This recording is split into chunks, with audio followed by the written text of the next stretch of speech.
there was some birds that just started squawking really loud right before it went live. So that was weird. That was a little distracting. Hello, everybody.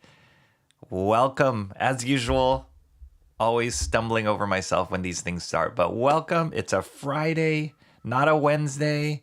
I am so late in this week to stream, but I'm really excited to be here now. I was finally able to carve some time out to be able to do this over the since the beginning of this week. Like all the usual times that I stream, something came up, like some obligation, something I had to work on, or something I had to be on call for, some appointment. And so it just kept chopping up my day all throughout the day. And, at the beginning of the week, Monday, Tuesday, I don't always stream on Mondays or Tuesdays, so that was okay. But when Wednesday came around and I knew that day I was not going to be able to get to streaming, I was like, oh, shoot. And I started getting like really bummed out about it because, I don't know, I'm just used to it. And I'm always excited to stream about new comics with you guys. So it was kind of a bummer that I was not able to do Wednesday. And then Thursday came around, and then it was just a mess yesterday. And so today I was like, if I can just move all my pieces in the right place, I can get this in on Friday before the weekend and just get a chance to reconnect with you guys and share a little bit of comics with you before we shoot into the weekend. So here we are. Welcome, everybody. Thank you for showing up. My name is Rocky Ballesteros, and as you guys know, all the regulars know, I love to stream on a weekly basis just to talk about the comics that I'm looking at, new comics that are coming out, comics that are interesting me at the time, and also, just my love for comics, whether it's current ones or past ones, whether it's visiting a comic book store. I got to visit a very cool comic book store over the weekend, and I did not get to film it to make like a promotional video like I had for those videos that I run before the stream goes. But I did put in, sent my contact information to the owner of this store because it was a really cool store. It was totally unexpected. It's a store called Space Cat Comics, and it's in, I don't know which town it's technically in. I think maybe San Jose or Santa Clara, which is south of me. But it was just kind of this little hole in the wall store, but something about it just was like, oh, this is different. And I have my preconceived notions of what makes a comic book store cool and fun and interesting and unique. And based on all the comic book stores I visited, namely the ones here in town nearby me, but also in my various adventures of visiting stores, I have, kind of things in mind of like, oh, this is why I like this store. This is kind of something that like taps into an interest of mine or makes me want to go back to that store. So I have my preconceived notions of that. And just to lay it out in a very general sense, like I do love stores that carry back issues. I do love stores, obviously, that are well stocked with the current stuff. I love stores that carry not just back issues of the last year or 2 years, but have like a deep well into at least when I grew up on comics. So that like goes back into the like 80s. Right. So like if you carry back issues that span back into the 80s and I can find some old issues that I grew up with, then amazing. I love it. I love comic book stores that have discount bins or dollar bins or discount racks for their graphic novels. I love comic book stores that have a good graphic novel section. I love comic book stores that have great indie section of books that I would never normally find. What else do I like? I love comic book stores that celebrate original art, So, and tell me guys in the chat, and I'll say hello in a second, but tell me in the chat what you guys like about comic book stores. Cause it's just kind of, as I've been doing this, a little over a year now, crazy. it's just neat to see what things start bubbling to the top of like, oh, that's what makes a good comic book store for me. I love comic book stores where the owners are friendly, and I've talked about this before, where they give you space to explore, but they also kind of come in and with suggestions. Like, I love that. So anyway, this store, Space Cat, kind of changed a little bit of what I thought, or these preconceived notions of what I really like about comic book stores. And that's why I want to do a video of that store. And hopefully the owner gets back to me and says it's cool. If not, I might go back and just do it on the sly. Because it's really cool. It's really cool. But let me say hey in the chat, and I'll give you guys a little bit more insight of what about Space Cat was interesting to me. And then some of the books that I'm going to talk about today that I picked up were from Space Cat, were from that trip to Space Cat. And none of them are current books. This week in particular, and this is also another reason why I was a little bummed out about not streaming on Wednesday, was this week in particular actually was relatively thin about new books that were coming out that I was going to pick up. I think there was only one book that I was like, oh, okay, I'll get that book. And it was like a book, it was Redcoat, a new issue of Redcoat's out. And I'll pick it up. But that was the only thing that I saw on all the, what do you call them? Not trades, but all the like lists of new books that are coming out this week. So I was like, oh, it's going to be a thin week. And is it worth the drive out there? And then all these other things in my schedule happened. So I ended up not going out on Wednesday.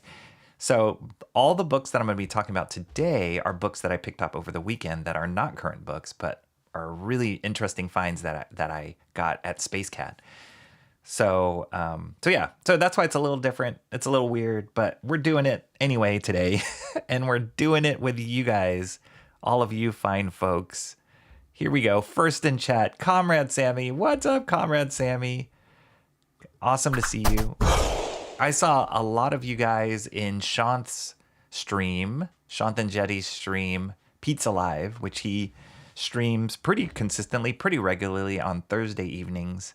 Watches old, super nostalgic movies, and I think he watched. Was the original title Dr. Jekyll and Mr. Hyde of that movie, but it was great. It's fun, and Shant does a fantastic job of just making that like just a fun time to hang out with friends and watch these movies. And of course, the peanut gallery in the chat is going like crazy.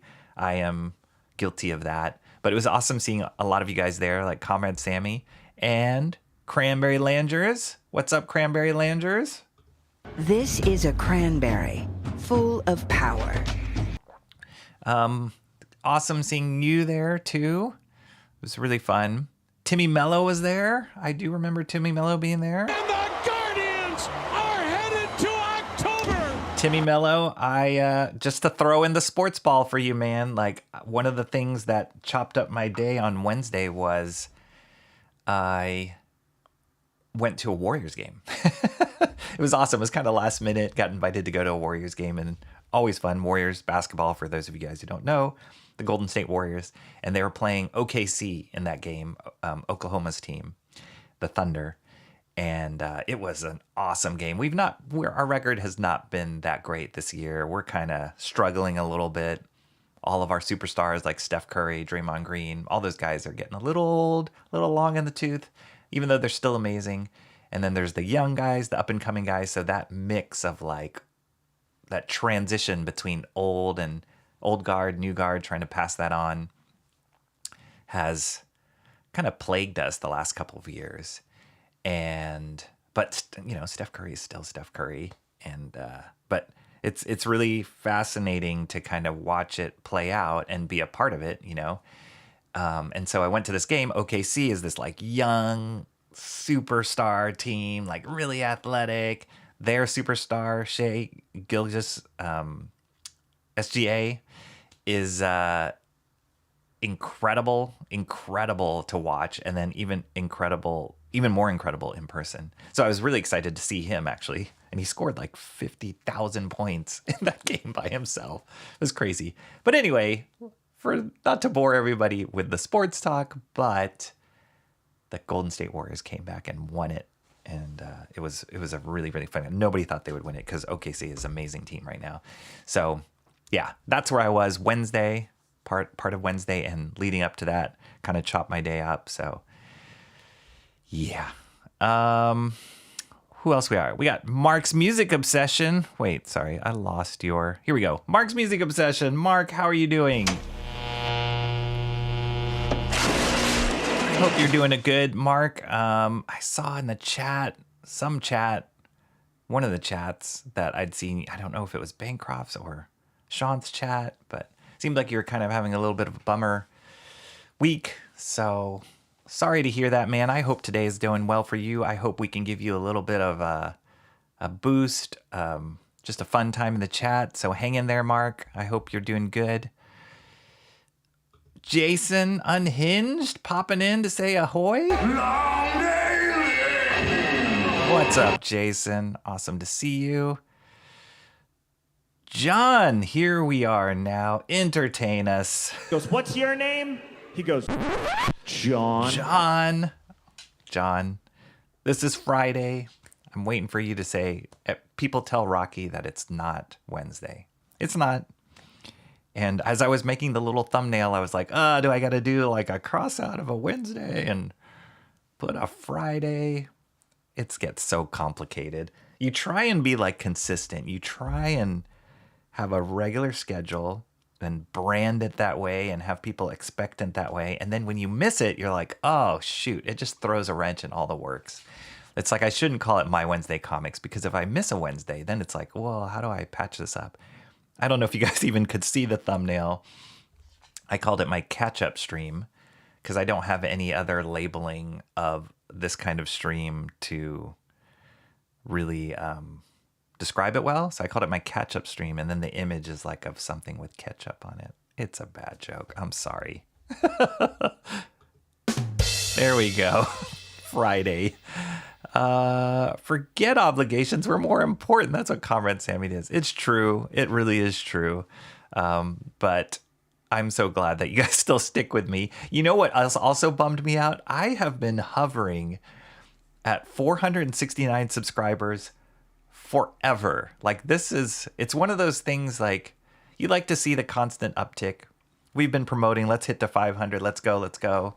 Sean's been saying, let's go to 1,000. I'm saying, let's go to 500 first. Because, math, 500 comes before 1,000. And so, yeah, the subscriber count has been ticking up, and it's awesome. Love all my subscribers. Love all you guys coming in here, giving good feedback, and just great conversation with people. But 469, it has been stuck on 469 for a few days now, and that's not typical for my subscribers. Usually it'll like tick up during the week at a regular pace, and 469 was just a block. And I was like, what is going on? And then I'm like, it's because I'm not streaming. It's because I missed my streaming schedule. And it's possible. But then lo and behold, this morning, right when I decided I was streaming and getting everything ready, it ticked up to 470. So I'm at 470 right now, which is crazy. We got 30 more to go to 500. But whoever number 470 was, thank you so much. I just felt lighter. The birds started chirping like right before the stream started. 470 is a good, clean number. As opposed to like 469 was just like vibrating in my brain of like, I feel uncomfortable with 469. So anyway, maybe it's OCD. I don't know. I know Shant has that with numbers sometimes. John says, I was falling asleep and could not keep my eyes open. Wait, that's not right now, is it? Maybe that was something else. Maybe that was... I was in there for the stream with the Pizza Live stream, but But yesterday, I was really exhausted at the end of yesterday. And I was in the middle of the pizza live stream, but at one certain point, it was probably maybe I want to say like 20 minutes till the end. I totally passed out. And then I woke up and the stream was over, so I didn't even get to say goodbye to everybody. But that's unfortunate. Timmy Miller says, Space Cat, if Dexstar is inspired, Shane Davis might start calling for credit. Yeah, I don't know. I don't know how long Space Cat has been around. But it was cool. Okay, so I don't think I got a business card. Maybe, did I have a business card? Did I have a business card? I can't remember. I'll have to look for it. So what was cool about Space Cat was, one, it was open late. So it was open till, I believe the day I went was a Saturday, and last Saturday.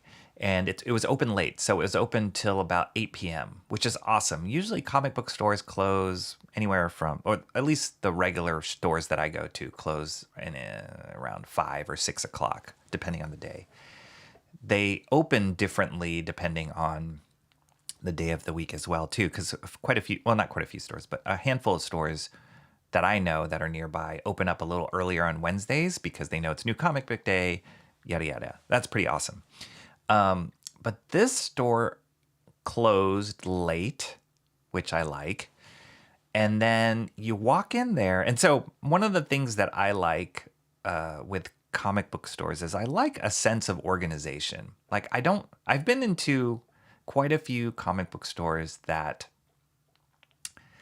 are like hoarders' houses or like just a mess. And there's an appeal to that because it's really fun to dig and look and the hunt. Like I like that. And as a collector, it just like something about it like really appeals to me.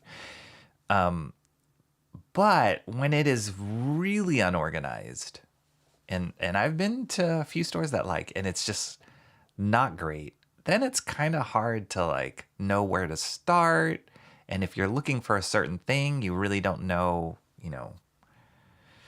where to where one box ends and the other begins. So that can be hard, especially if you have kind of a goal in mind. So I like stores that are organized. I like stores that are clean, that are well lit. I like stores that, like I said earlier, have a good selection of back issues, blah, blah, blah, blah. So I walk into Space Cat and it did feel, when you first walk in, you see like the shelves that are eye level open shelves, and they have like the current issues there. So they organize those according to, I think it was according to company. So like Marvel, DC, Independence, blah, blah, blah, and then alphabetical order. So that's cool. Like there's some sort of organization there, and you can kind of walk through the rows, seeing them on the shelves. And then I saw in the back, they had these like rows and rows of back issue boxes, which were great. And they organized those according to alphabetical, which is often the case, but also according to like Marvel back issues or older Marvel back issues. Like they had like recent back issues, and then they also had older, I don't know if they use the term older, but like not ancient, but something to the effect of like older than, a few months ago, which is cool because that, like I said earlier, like if you can carry stuff that go back to my childhood, then that makes me want to like hunt even more. And then they even organized it according to like popular books. So like they had back issues, like Batman back issues were all in one section, and Spider-Man back issues were all in one section, varying degrees of like decades that they were a part of and all that.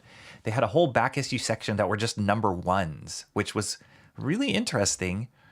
And it actually made me dig in it because you're like, oh, I wonder what number one I could find here. And they were just all number ones, from independent number ones to Marvel number ones to DC number ones to current number ones to old number ones. It was a really interesting thing because I guess once I'm assuming once they feel like they hook you into the first issue of a series, then you'll start wanting to collect the rest of them if there are more. So that was cool. And then they had rows of graphic novels, like shelves and shelves of graphic novels, which were awesome. They had older, like CGC graded books, like up on the wall, like all the way over the wall, all around the walls. And then this was the interesting thing. I went up to one of the gal that was working behind the counter and I said, "Oh, do you guys have a section for like used graphic novels?" And she said, "We actually don't. They're mixed in with their current graphic novels." So I thought that was a real interesting choice. And then as I started flipping through the shelves, I realized like this is super smart because one, you don't know what was used or not used. And that made you look a lot closer as you're flipping through the shelf, because if you see something that's like 50% off or like on sale, you're more likely to pick it up, especially if it's a book you like. But it made me look a lot closer in the shelves because I was like, I don't know if there's a used one in there. There might be. She said it's kind of mixed in there. So that was cool. And then there were some that were obviously mixed in there that were older because they were bagged. And I picked up a couple of those. But it was kind of neat to see them placed within all of the graphic novels as a whole, if that makes sense. It was like, there was something about it that was like, you can find a whole gamut of what you're looking for all together. You're not just kind of quarantined in the corner looking at old books or looking at the new books. They're all just kind of mixed together. And then there was like a mixture of like stuff was organized, and there was like boxes in the corner that were kind of stacked haphazardly on top of each other, which made you like lift them up and start flipping through them. And so, and they even mixed in some of their back issue boxes into shelves that were next to current graphic novels. So like all the Batman stuff was all on these several bookshelves, but then they had like stuffed in the back issue boxes in those same shelves. So you were in the world of like Batman and you were just like flipping through all the Batman stuff. Anyway, it was really different. I'd never seen a store do it that way. And I enjoyed it. I was there for probably about an hour and a half, and I enjoyed the hunt. I enjoyed the discovery. And then they also had like, I can't remember. I think it was like a Martin Luther King Jr. sale, but they had a chart there of like, oh, if this book is $10 or less, it's 40% off. And if this book is, $11 to $20, it's 30% off. So they had this like range of discounts, and it was on all just a blanket discount. It was like tiered. And so you were just like, oh, well, I wonder if I can find a book that's like 50% off or whatever. So when I came to the counter with my mishmash of like things that I found, it was a lot cheaper than I thought it was, because they all kind of fell into different tiers, because they were, well, all the ones that I picked up were used books, which were part of the discount. So it was cool. It was really cool. And I definitely will go back to that store whenever I'm in the area, because I just loved the way that it was set up. And it was bustling. There was a lot of people there. I think they even sold like old like Nintendo games and baseball cards and stuff. So they had that part of the business there that like brought in people. So anyway, it was cool. It was really cool. John, boo, we know we don't succumb to sleep around here. That would be the reasonable thing to do. John says, if I have a rule, if I wake with my keyboard, I just go to bed.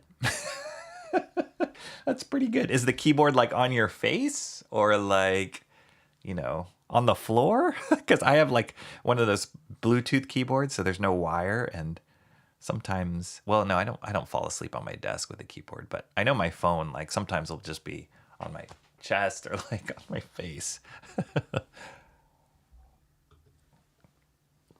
Timmy Mello says, definitely the scenery and the fan atmosphere. It's not just go buy comics, but to also converse with the upcoming books present at the store. Yeah, that's a huge deal.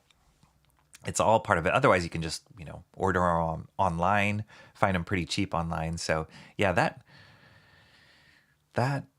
connection, and they were really friendly when I walked into. I didn't talk to them that much when I was walking, digging around in Space Cat. Oh, the other thing they had was they had tables interspersed. It wasn't that big of a store, but they had tables, blank tables, just randomly placed in the store. And I don't think it was for gaming. It was more like if you pull out a box and you want to like flip through stuff, you can put it on the table, sit down, and like rifle through things. I thought that was kind of cool. It was like it gave you a space to like spread out and look at stuff. So yeah, that was really cool. But yeah, Timmy Mello, like talking with people, conversing with, they were really friendly. When I walked in, they were like, "Hey, welcome to Space Cat. If you need anything, just let us know." Like that kind of welcoming atmosphere was really nice.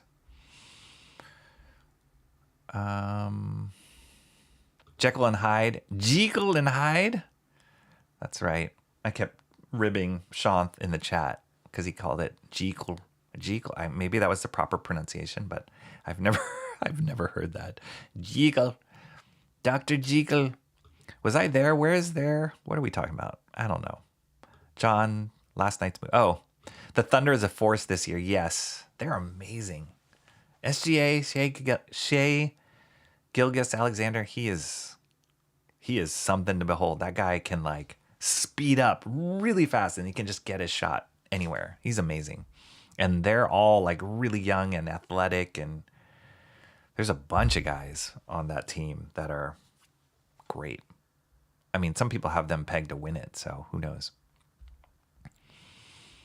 Talking the sports ball, that's right. We've got to get a little bit in that. A little bit. Got to balance out the nerd with the sports ball. So I can hang.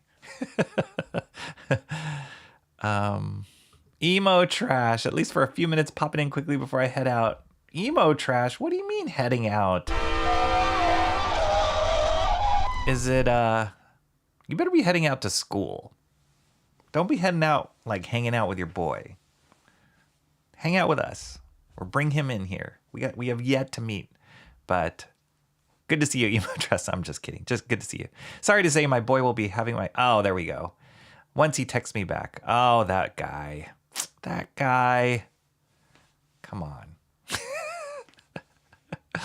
No, it's fine. It's great to see you, Emo Trash. Thank you for coming. Cranberry Loungers. What's up, Cranberry? Rocky, I'm starting a petition to change the name to My Random Comics. My Not on a Schedule Comics. You know what? If I could talk about comics every day of the week, and maybe you can ask my kids, because sometimes I do. We went to one of the things that took up my day yesterday. I had to go to an event at my daughter's school, and it took place in the library. It was great. It was a great event. But I was just looking around the library, and I saw they had a section labeled graphic novels. And I was like, what? It was the first time I was in their library. And I was like, they have a section labeled graphic novels? And I like whispered over to my daughter. I was like, hey, you have a graphic novel section? And she just rolled her eyes. And I'm like, I'm going to go check that out. And if there's something there, I'm going to tell you to check it out for me, okay? And she was just like... So yes, comics are always on the brain, always on my brain. So it doesn't matter. Wednesday is an important day for sure, but I could strike up a conversation with you guys anytime about comics. I'm not wanting to ruin the stream. Life can give you huge amounts of pain in a very small span of time. Ah, boy, Mark, I feel for you, man. I feel for you. We are here. Whatever we can do to like comfort you in the short span of time that we interact with you during a week, I hope we can do it. But I'm sorry to hear that, and I know you're in a tough season in life. So hang in there. We've got your back. We're here, and hopefully we can put a smile on your face on occasion. Timmy Mello says, we have heavy fog here. Yeah, it's gotten cold. I don't want to complain, but it has been gorgeous here like last week was really gorgeous, but then now it's gotten a lot colder, cloudier, rained a little bit today, which made me go like, I'm going to just stay in and stream. Like, I'm going to stay in the warmth of my house and stream. I'm not going to venture out that much today because, yeah, it's gross. But heavy fog, I'm used to heavy fog. Cranberry Landers enjoyed the ketchup joke. Thank you. You of all people would get the joke. I'm pretty sure of that. If not, try and top it. You're gonna send me a chat that says mayo, mustard, something. There we go. John beat us to it. Ketchup if you mustard. Oh my gosh. Never mind, my boy's texting already before he even sees me. All right, emo trash. Have fun. You know, you have to put out content regularly in order for it to contribute to be promoted. Yes, you have to be. Yes, I know all these, Cranberry. I know these reasons. But sometimes life says, and you can't. So thank you for the grace of sticking with me. But yeah, we got this stream in, so at least there's that. Comrade Sammy says, MMO, sorry to hear. I'll pray for you. Awesome.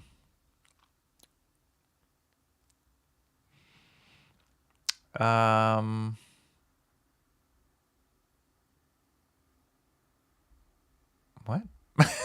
Okay. I'll say this quick, Rocky. I haven't talked to my professor yet. I'm pretty sure she'll clear me to be able to talk to you for this project. Oh, okay. I'm a little nervous. Not gonna lie, emo trash, about the kind of questions you might ask and how this might play out, but we'll see. We'll see what happens. Okay, I'm here.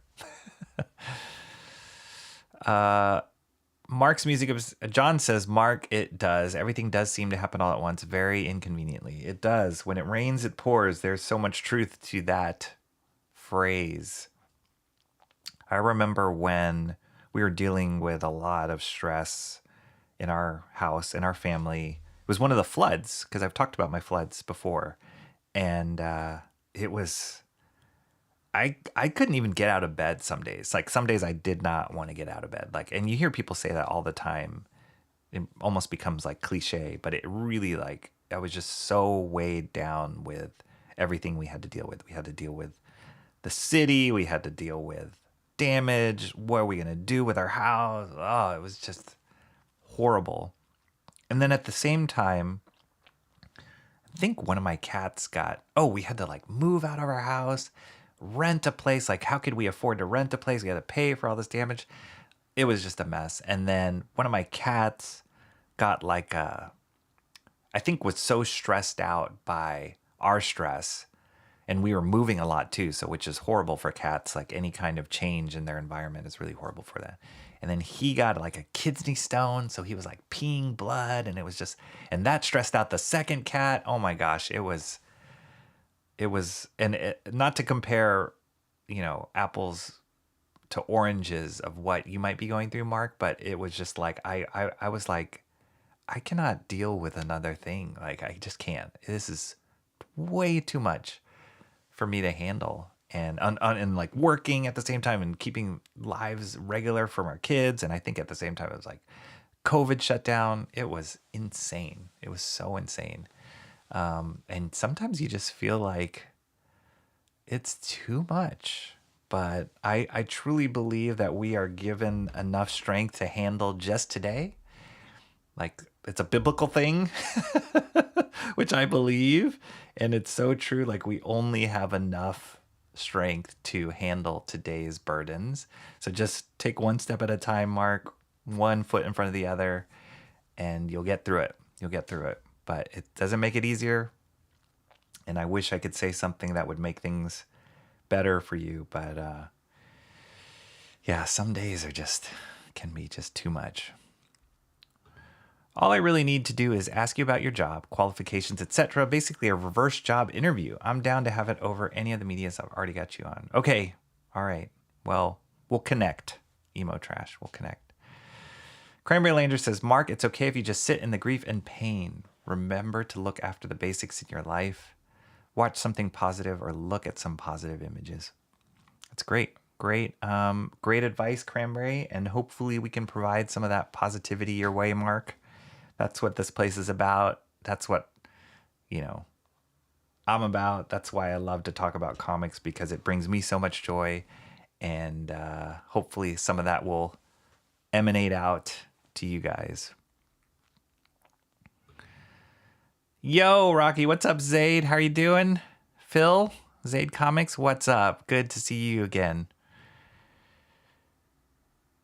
Hail. Emo Trash. Okay, we're doing this?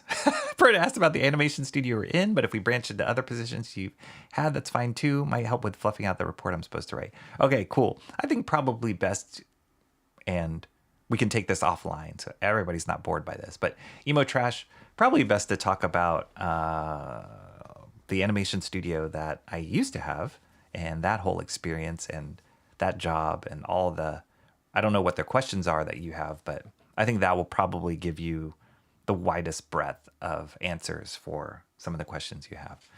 So yeah, let's connect. We'll connect. All right. See you later, Emo Trash.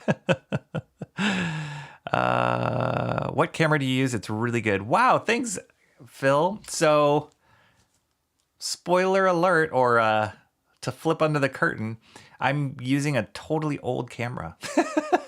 It's a DSLR camera. So it used to be an old camera that I use for photography, and it's a Canon EOS Rebel. I think it's T6, Rebel T6. So it's old. It's not current by any stretch of the imagination. But I think the reason why the image quality is probably better than like a standard webcam is because it's a DSLR camera. And the lens, I did buy a new lens for it just to give me a good depth of field, so it kind of makes this stuff here in the background naturally out of focus. And then the lens is sharper. It's not just the digital sharpening. It's like our actual lens is sharpener. And then a lot has to do with lighting, actually. I found that lighting makes a huge difference of making the image nicer. So yeah, nothing special. The hardest thing with using, I hope to buy better cameras, and there's a lot of YouTubers and people that stream that use specific cameras that look beautiful and gorgeous, way better than this camera. Like the one thing I wish this camera, it has a great HD 1920 by 1080, but now like everybody's streaming like 4K or 2K or 4K. And this camera is older, that it doesn't stream at that high of a resolution.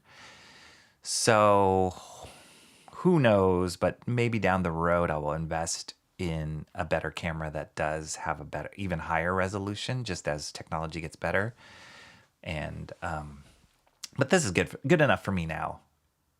And I mean, people use their iPhone cameras. They look really good too. The thing I like about this is the lens. The lens makes a huge difference on streaming, especially if you can change the lens on your camera. So, but it is, those lenses can be, this one isn't that expensive, but they can be quite expensive, especially on the new cameras.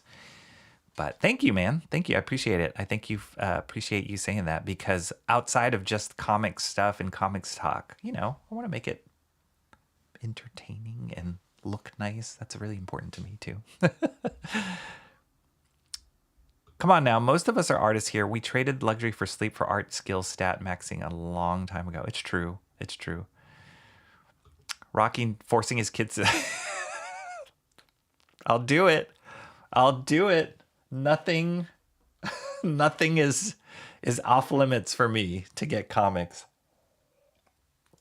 They didn't have that great of a section, to be honest. Like most of the comics that they had, I've already read before. And yeah, it was more like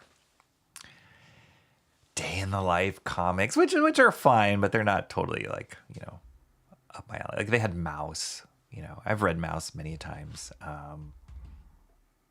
What else? They had a bunch of different like Identity Comics too, which I was like, all right, that's not what the comics I'm looking for. Cranberry Langer says, so you're having your daughter traffic comics for you, Rocky? I understand the always thinking about comics thing. I often read a word that isn't comics, but read it as comics. Yes. She's my mule for comics. Well, to get it over with, Mark's music obsession is staring. As you all know, I lost my mom on Christmas Day. Now I lost... Mark! Oh, no. I didn't know that. Oh, Mark. Dang it, Mark. Oh, man. That is not fair. That is horrible, Mark. That's horrible. I'm sorry to hear that. Oh, my goodness. That breaks my heart. That breaks my heart, Mark. It breaks my heart. That is like a double whammy. Goodness gracious, man. I am so sorry. That is a tough go. Hang in there. That's a tough go. I'm so sorry about that. I know how much you loved your mom. I know how much you loved Maggie. That's really hard.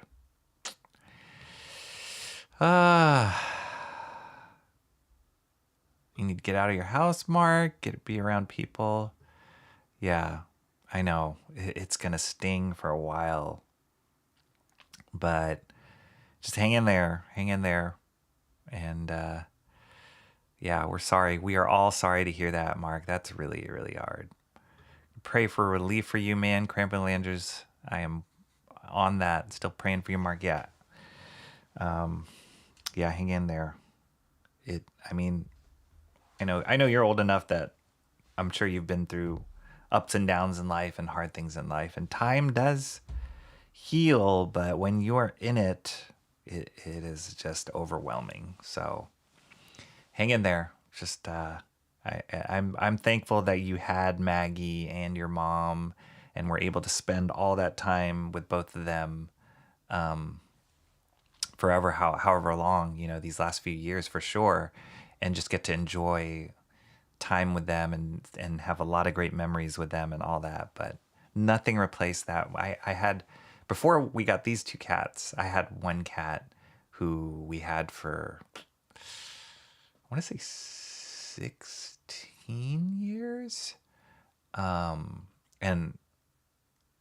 That cat was, I had that cat before I even got married. It was my now wife's cat, but that was her cat before we got married. And then when we had kids, he was there. And when he had to go, that was like the darkest. I remember going into work and I would just weep at work because you would think about the cat and,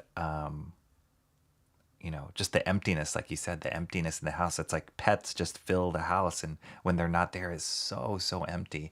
And to be honest, like a week after he passed away is when we got one of the two cats that we have now, because we just could not, our whole family was devastated.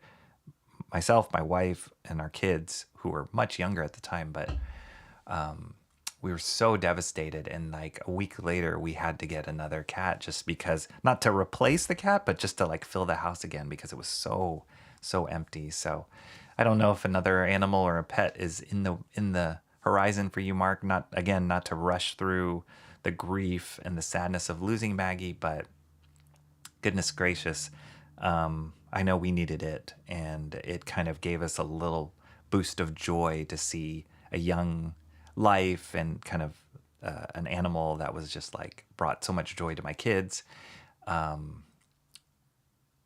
right on the heels of the tragedy of losing a cat. So yeah, that's tough. Oh, rest in peace, Maggie.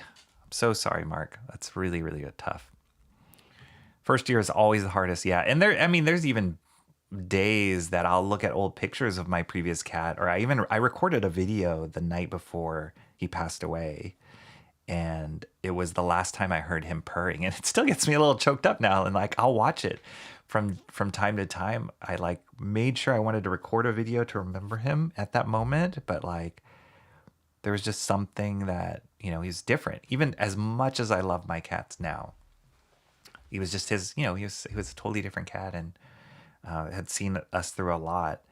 And so sometimes I'll watch that video and I'll just get choked up again. So it's like, the grief doesn't get, it doesn't dull, but yeah, you just kind of come to accept it a little bit. But man, that's tough.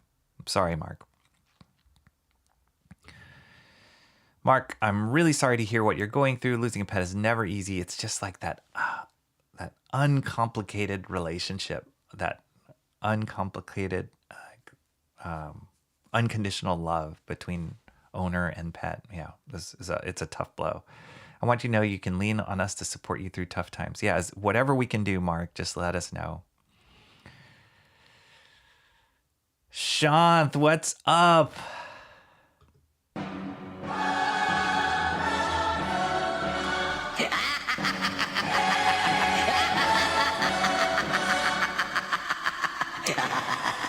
Shanth, you outed my first cat. Yes, his name was Simon. I miss that guy. Sean says, if Bob Ross was here, and I believe he is always with us, he would tell you people need critters and critters need people. There's a critter you need to bring home. Find the critter. That's good. When I don't know if I mentioned this on stream, but when I went and visited Shanth a few weeks ago, I got to meet, and some of you guys know, he has a bunny, and I got to meet his bunny, and that bunny was super cute. That's Shanth's critter right now. That bunny rules his house, and it's super cute, super sweet. So, yeah, there's something about it. There's something about that bond between animals and humans and the hole that they fill in differently than relationships we have with people. But man, that's tough. Yeah, Mark, if there's anything we can do, just let us know. I know we are just digitally connected, but yeah, if there's anything we can do, let us know. So wow, I got through the chat. Oh my gosh, that was a long discussion of the chat, but we will talk about some comics now.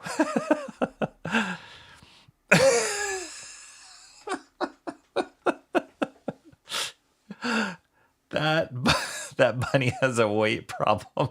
I was laughing. I was telling, I was there, visited Sean with my daughter, and Sean's daughter was showing my daughter like, oh, here, you want to feed the bunny? And it was really cute. And then at one point, I don't know, Sean and I were talking, but then at one point, all the food was on the floor. It was on purpose. It didn't spill, but all the food was on the floor. And then Sean's wife, Mrs. Jenny, came home and she was like, so are we just throwing the food on the floor? Like, is this a thing? And the bunny was just like going after off the floor. And it was hilarious because that bunny, was okay because everybody loves that bunny. So it was really good. Could it be eating chicken fried steak with gravy and pound cake, Sean? Sean says maybe. Chicken fried steak with pound cake. Wow, that's a good one. Okay, let's talk about some comics. So like I had shared with you guys earlier, none of these comics are current comics. They're all kind of crazy ones that I found at Space Cat. Some of them, I have like a running list of back issues that I'm either hunting for, or like as I hear from people, or as I like whatever, I'm online or reading books and I'm like, oh, that back issue seems interesting. And ever since I discovered comics and YouTube and people that do reviews for comics, that's been really bad for my wallet, because they'll talk about one issue from way back when, and then I'm like, wow, and then they'll flip through it. I'm like, oh, I want that issue.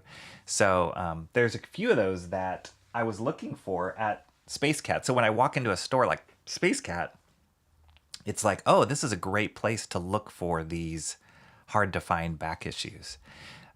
So when I got in there, I like pulled up that list, and I actually found two two books that I had been hunting for, based on like YouTube searches or like, what people had recommended in YouTube.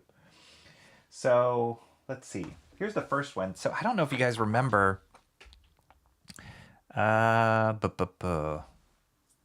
was like a 1 week, maybe a week or two ago, there was a book that I found. It was like the Art of George Perez, the Marvel Art of George Perez, and I was flipping through it and it looked great. And one of the books they talked about was this issue of Marvel Fanfare. Let me see if I can zoom in here a little closer. This issue of Marvel Fanfare that George Perez drew with Black Widow in it. And Marvel Fanfare is great. Was great. It was really big in the kind of 80s and 90s. But Marvel Fanfare is great because they would do these mostly would do one-shot stories, and then they would just get different creative teams to work on them. So in this particular case, George Perez, who I think at the time was more of a DC guy than he was a Marvel guy, but he drew this Black Widow story, and I really like George Perez's art. But when I think of George Perez, a lot of the art that comes to mind is like from Crisis of Infinite Earths or Teen Titans. So those characters, but to see that him doing a Marvel story like with Black Widow, I was like, wow, that looks cool. And from that Art of George Perez book, the interiors looked pretty awesome. So I found it there randomly, like on my list was like Marvel Fanfare number 11. And sure enough, there it was. So it was really cool to find it. And yeah, here it is. So I love his version of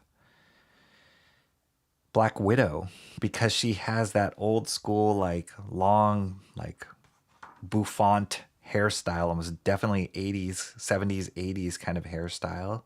She's really sexy. She's not so like tough as nails. She's still got that like sex appeal about her.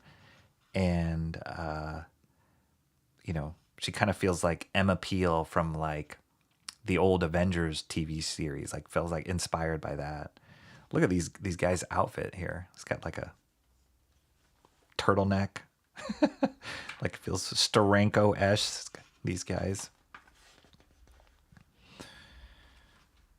So yeah, it's fun. It's fun George Perez stuff, as with most all of his artwork.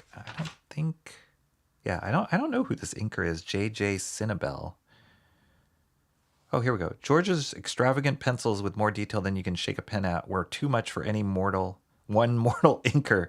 Thus, the embellishing duo of Joe Sinnott and Jack Abel share the task. Hence the name JJ Cinnabel. Perfect. That's great. I had no idea that. So I know Joe Sinnott.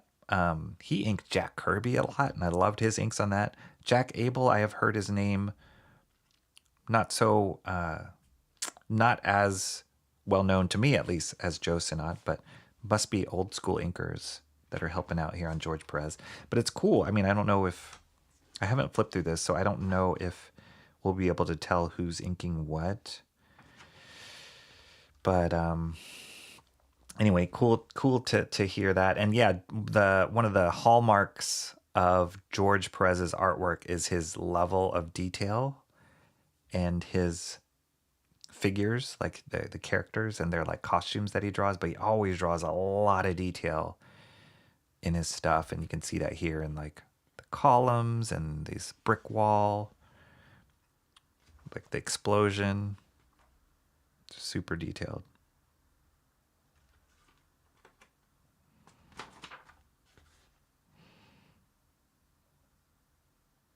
That's cool. And then George Perez always does these, like, not always, but a lot of times, and he did this a lot in Crisis of Infinite Earths, like these really long vertical panels, which is not an easy thing to do. It's not an easy thing to compose for, but he does it really well.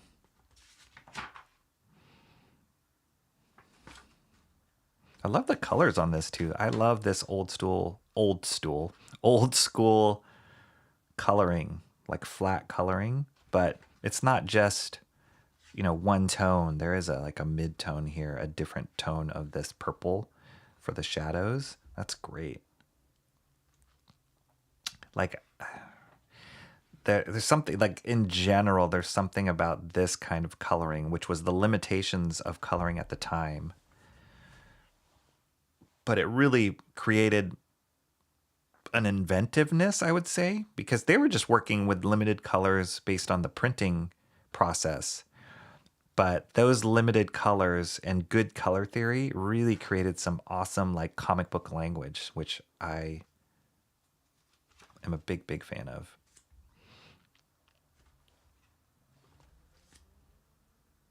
So like this kind of stuff, you know, like this day and age, everybody would like render the metal, the chrome on the car, blah, blah, blah. It's just like purple.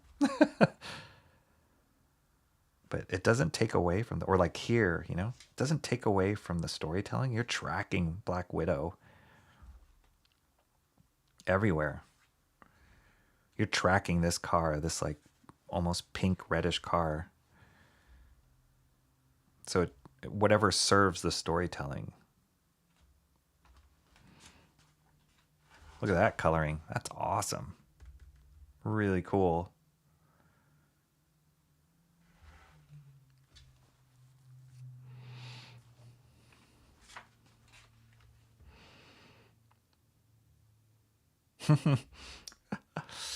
Using her feminine wiles. You don't see this often. Usually now Black Widow is just like kicking everybody's butt and like really hardcore spy, but using like the like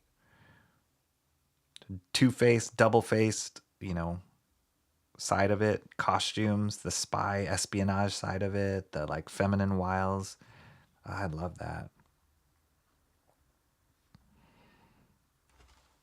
And she's just blasting people in the face with her stingers.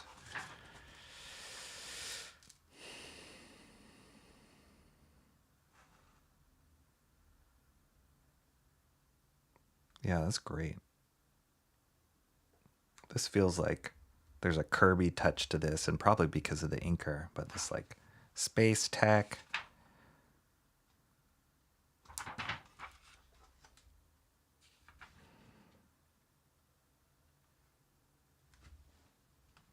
Got a Nick Fury cameo there.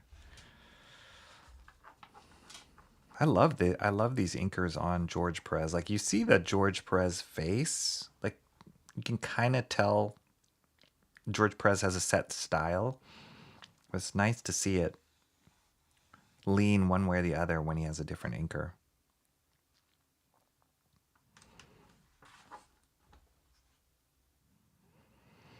Some good old-fashioned kung fu.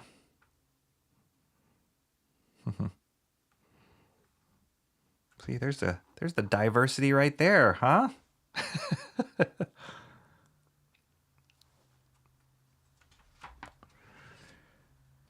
Then this story, I'll just flip through this story really fast. This is Gil Kane. I mean, Gil Kane's awesome, but not the reason I bought this book. This is a Rudyard Kipling story, adapted story. It's like Jungle Book flavor. All these kind of goofy editor, like this is, I think this is Jim Shooter, like this goofy editor stuff. That's what made Marvel Comics so fun back then. Almost too serious now. Oh, and this is like a Terry Austin like pinup gallery. Who many of you know, Terry Austin's like a really great inker. He used to ink a lot of like Arthur Adams' work, John Byrne's work, but I guess did some art himself too. This looks like it was drawn by Jim Shooter and inked by Terry Austin. That's a first for me to see. Bob Wyachek, great pinup. P. Craig Russell, very distinct style for P. Craig Russell. It's like fantasy flavor.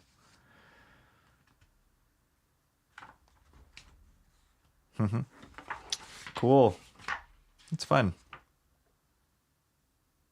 Oh no, this is not Jim Shooter. Is this Al Gordon?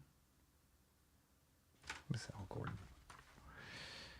Jim Shooter, I think, was like really tall, so they'd always make funny caricatures of him super tall.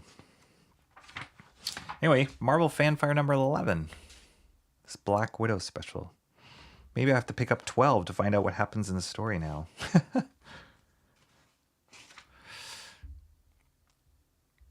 All right, let's see. 30 more subs to go. Getting closer. That's right. We are almost there to 500. Great cover. Yeah, this is a great cover. Classic George Perez. Like, just cram everything in the world and destruction all in like 1,000 characters in one image. Half Price Books and ABC Books is your best friend when looking for old used books on a budget. Yep. I just had a flashback to a comic I forgot I love the cover of. Marvel Fanfare number 44. What is that one? Okay, I gotta look that up now, Shant.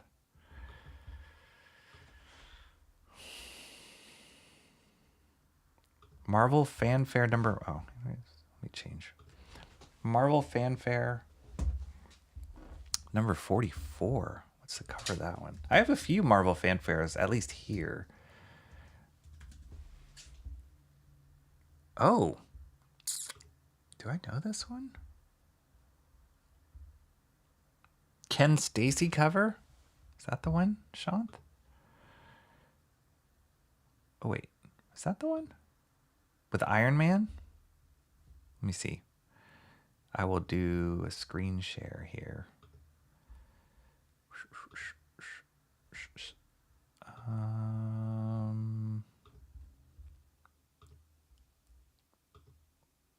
Safari?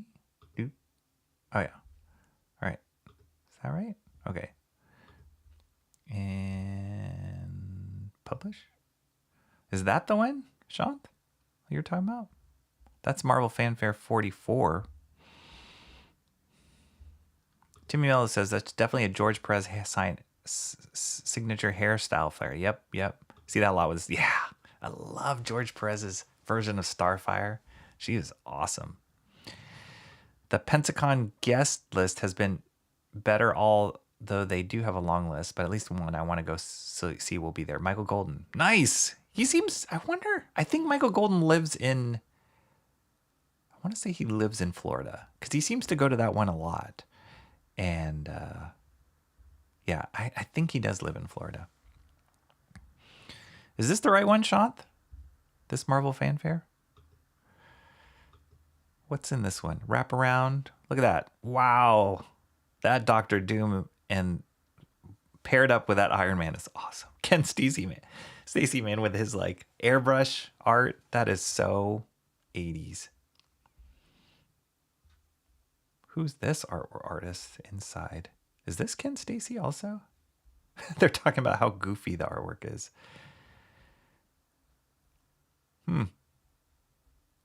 Yeah, maybe Ken Stacy did do the interiors. I haven't read this, but is it just me or does it look like Doom is hitting on Iron Man?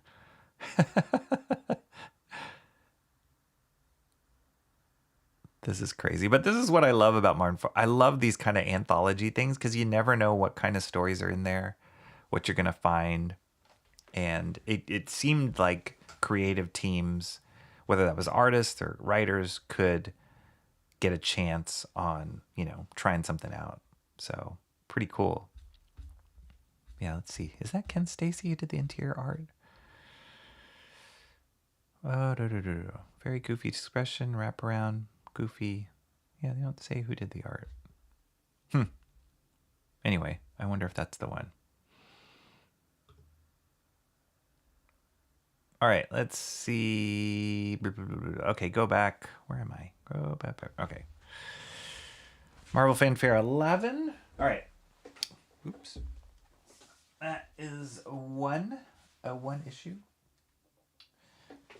Another issue I got. This one was actually quite hard to find online or very expensive. And I think it's because it's the end of a particular storyline of X Factor. So I finally, my first issue was, well, I'll just show you guys all the covers. So this was the beginning of, not this issue, but this was the time period that Joe Quesada took over reins on X Factor. So prior to him, I believe it was Larry Stroman did a run on X Factor, and he did a great job. I really liked his rendition of X Factor, and his art style was so dynamic and like unlike anything else out there. He eventually went on to do his own creator-owned book at Image Comics called Tribe. And I don't think I've talked about Tribe on stream before, but that's it was a really cool series. He didn't really make that many issues. I don't know what happened.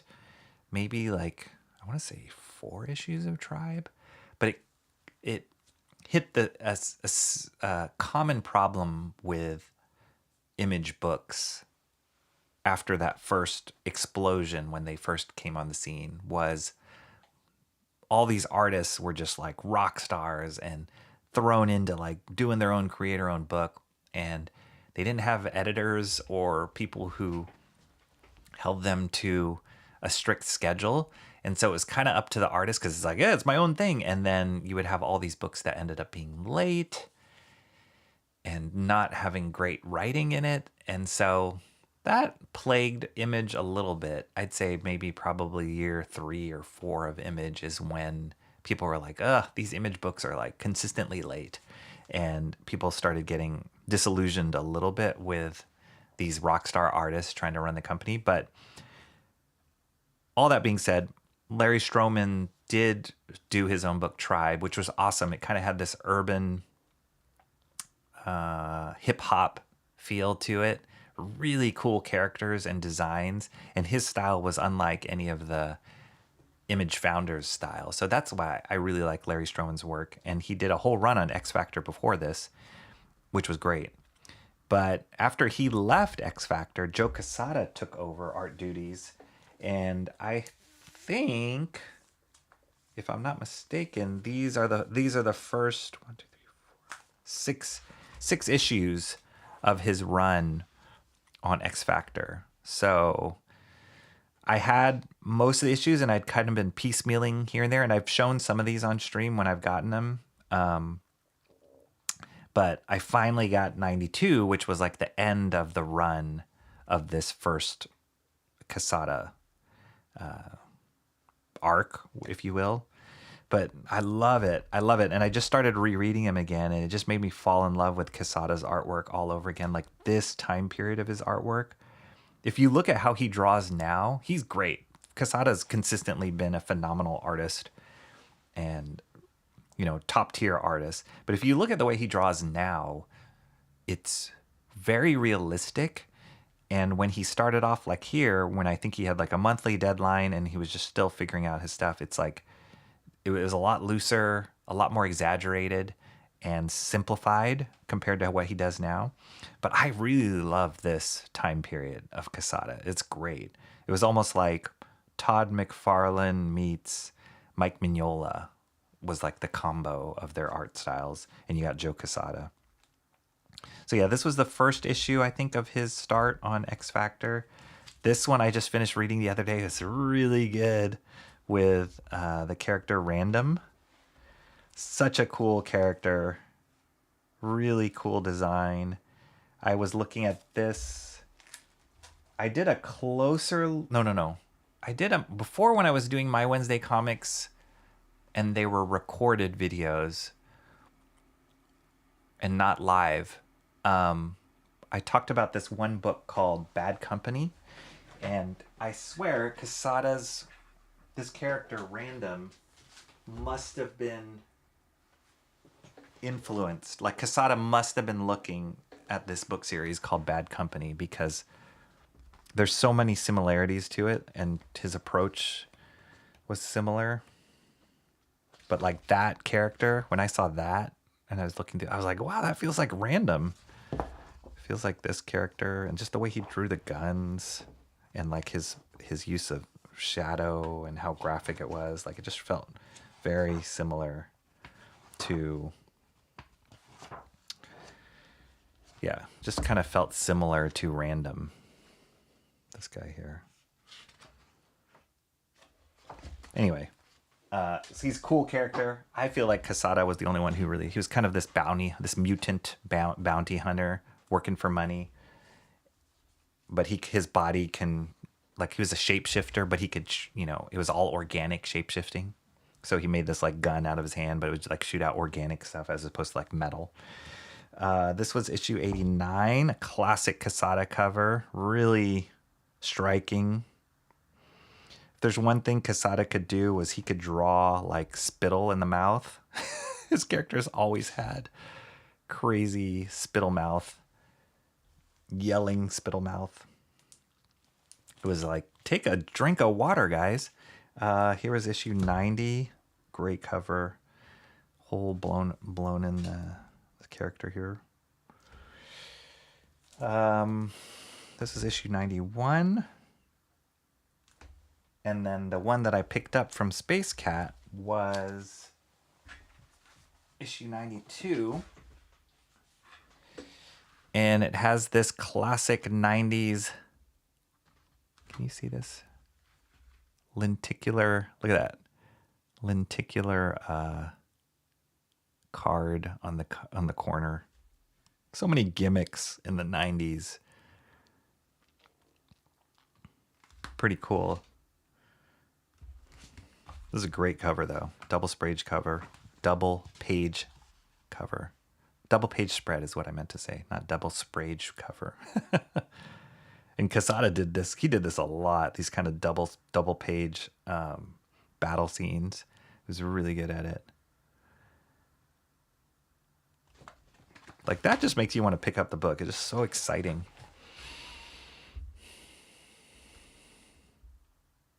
The lawless days of Image Comics, Timmy Miller says. That's right. Those guys, they just had all this money, all this like fame. Would just sit around and like work on their books a little bit. Party. So yeah, I haven't caught up. I haven't reread up to this point, so I'm a little off on the story of what's going on here. But it's just really fun to see Quesada just swinging for the fences.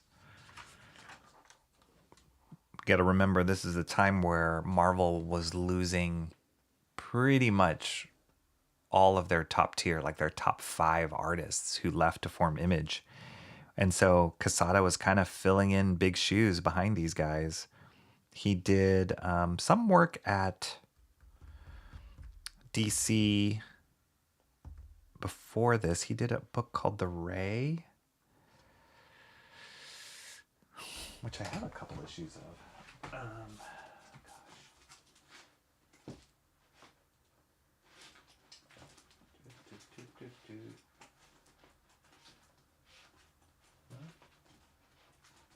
thought I had them.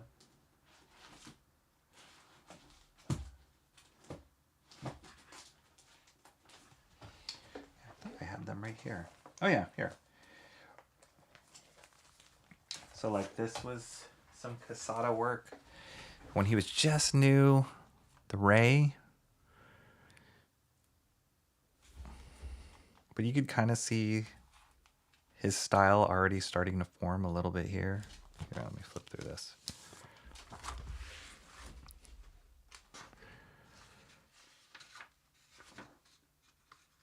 Yeah, you could already start seeing his kind of Quesada-isms. This is like, the reason why I brought up like Mike Mignola meets Todd McFarlane is like, he was really used silhouettes a lot and was a lot more graphic in his art interpretation of stuff.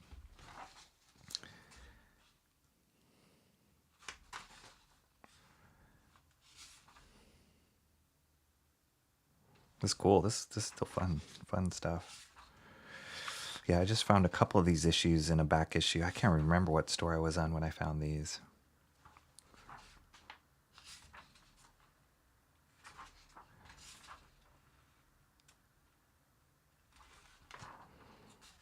We always do these lips.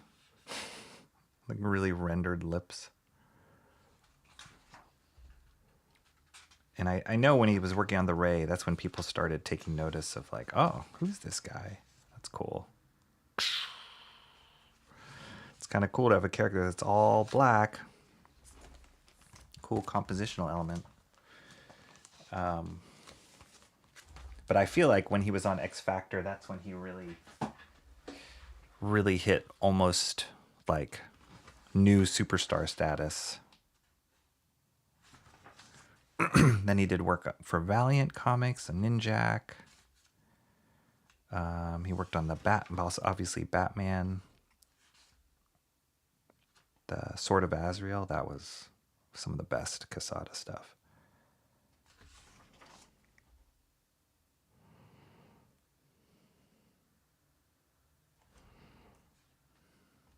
That's great. Great work. His style, even now, if I look, like if there was an artist that came out now that was drawing like this, I'd be so excited about it.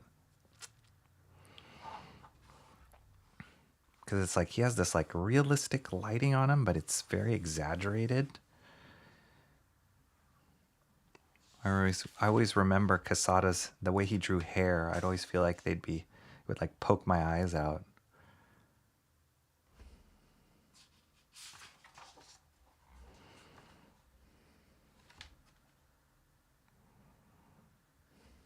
You got to draw cool hair. You're doing comics. You got to find a way to draw cool hair. And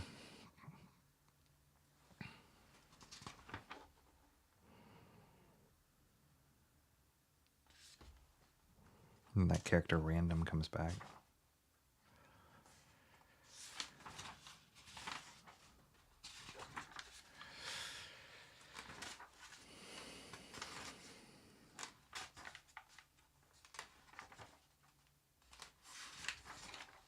A lot of filler here.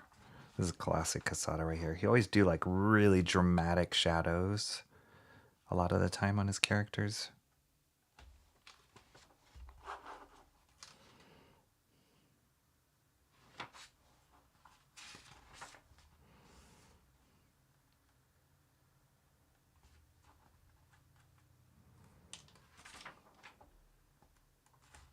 That's great.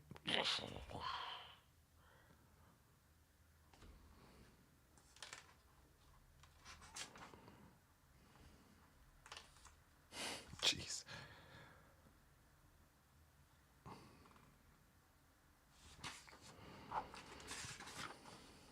And you always do close up on eye. Quesada drew great eyes. He do a lot of eye close ups. And I remember as a kid looking at his eyes and like, wow, he would even draw the tear ducts. He'd give a lot of dimension to the way he drew eyes.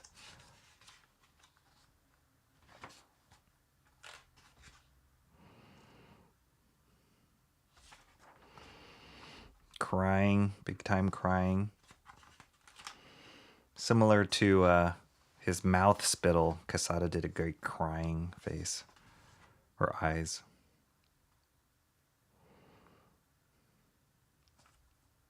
Yeah, definitely his lighting was... He was very bold with the way that he lit stuff like this. Like you could just see like every muscle is under this like extreme spotlight or this like very, very distinct, strong core shadow here. But it's like a very stylized face. So it's a neat combo. I love Quesada's work.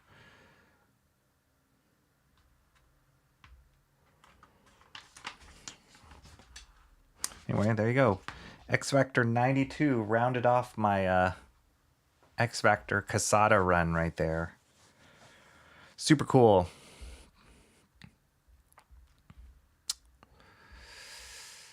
All right, let's see. Looks like Havoc. Yes. Quesada's Havoc's awesome. Great art. What's up, awesome one? Yes! That's awesome! My shorts are tight. Guess it's time to lose weight. Or new shorts. Are you talking about the character or are you talking about your own personal shorts? Azrael Batman Nolan inks the best inker by far. What's up, David Alicia? Good to see you again. The best inker on Quesada was that Nolan, the Nolan inks. I mean, I think you could argue Nolan was the best inker on anybody. But yeah, that pairing up was pinnacle Joe Quesada work because Kevin Nolan himself understands lighting and graphic lighting and stylization and just solid forms. And he just took Quesada's work to another level. So yes, 100% agree with that. Awesome One says, I have both these books. Nice. Art and Times of Jay Ryan, what is up?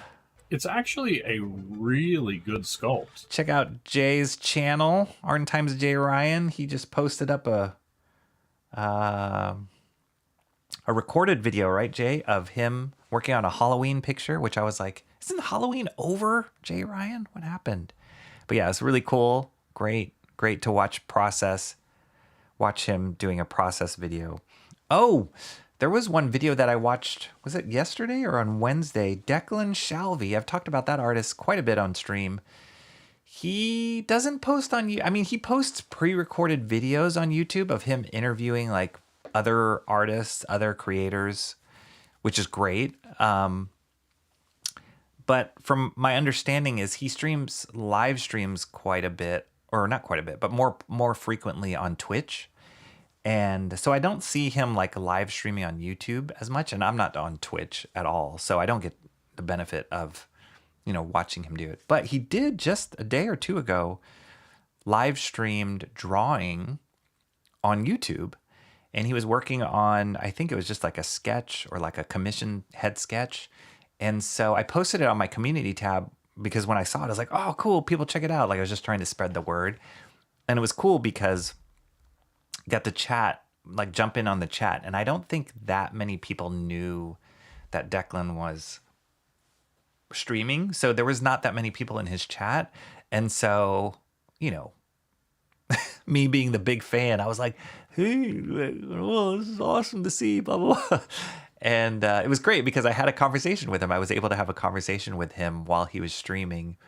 And the awesome thing I found out was I've had some interactions back and forth with him on social media, like on X, on Instagram, and through his Substack newsletter. I've had some interactions just like as a fan, like love your work, blah, blah, blah.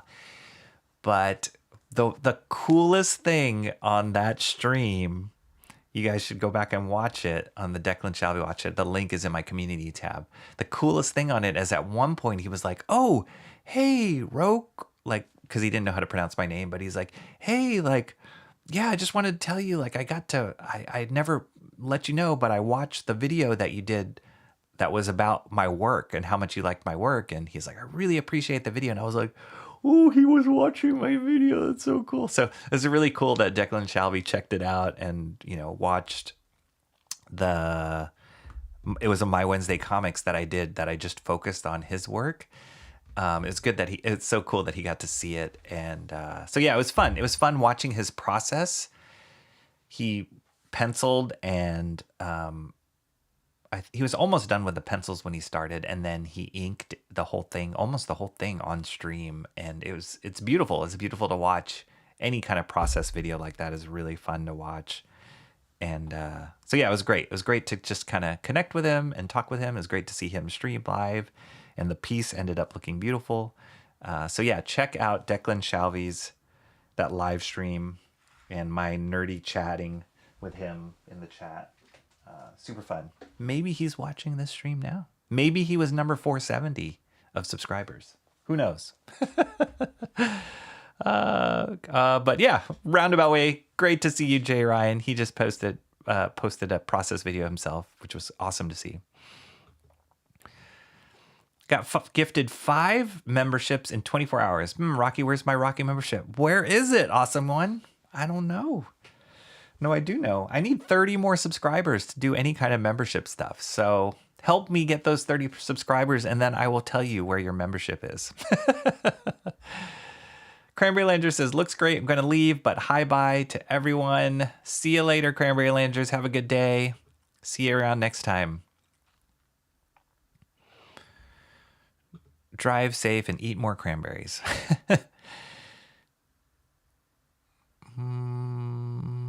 Let's see. Everybody's saying hello. That's right. Comrade Sammy knows. That's right. Let's all work together, get those 30 subs, then we can have a conversation about membership. Comrade Sammy is not doing any woodwork. She's eating fried rice. Close enough. That's right. You bought this book for the Halo card. Oh, the hologram card and the art? Yeah. Man, we all fell for those gimmicks. I know I did. There was always the like hologram stuff they would do. I don't think it was this book, or maybe it was this book. There's a book that I just recently ordered. I ordered some back issues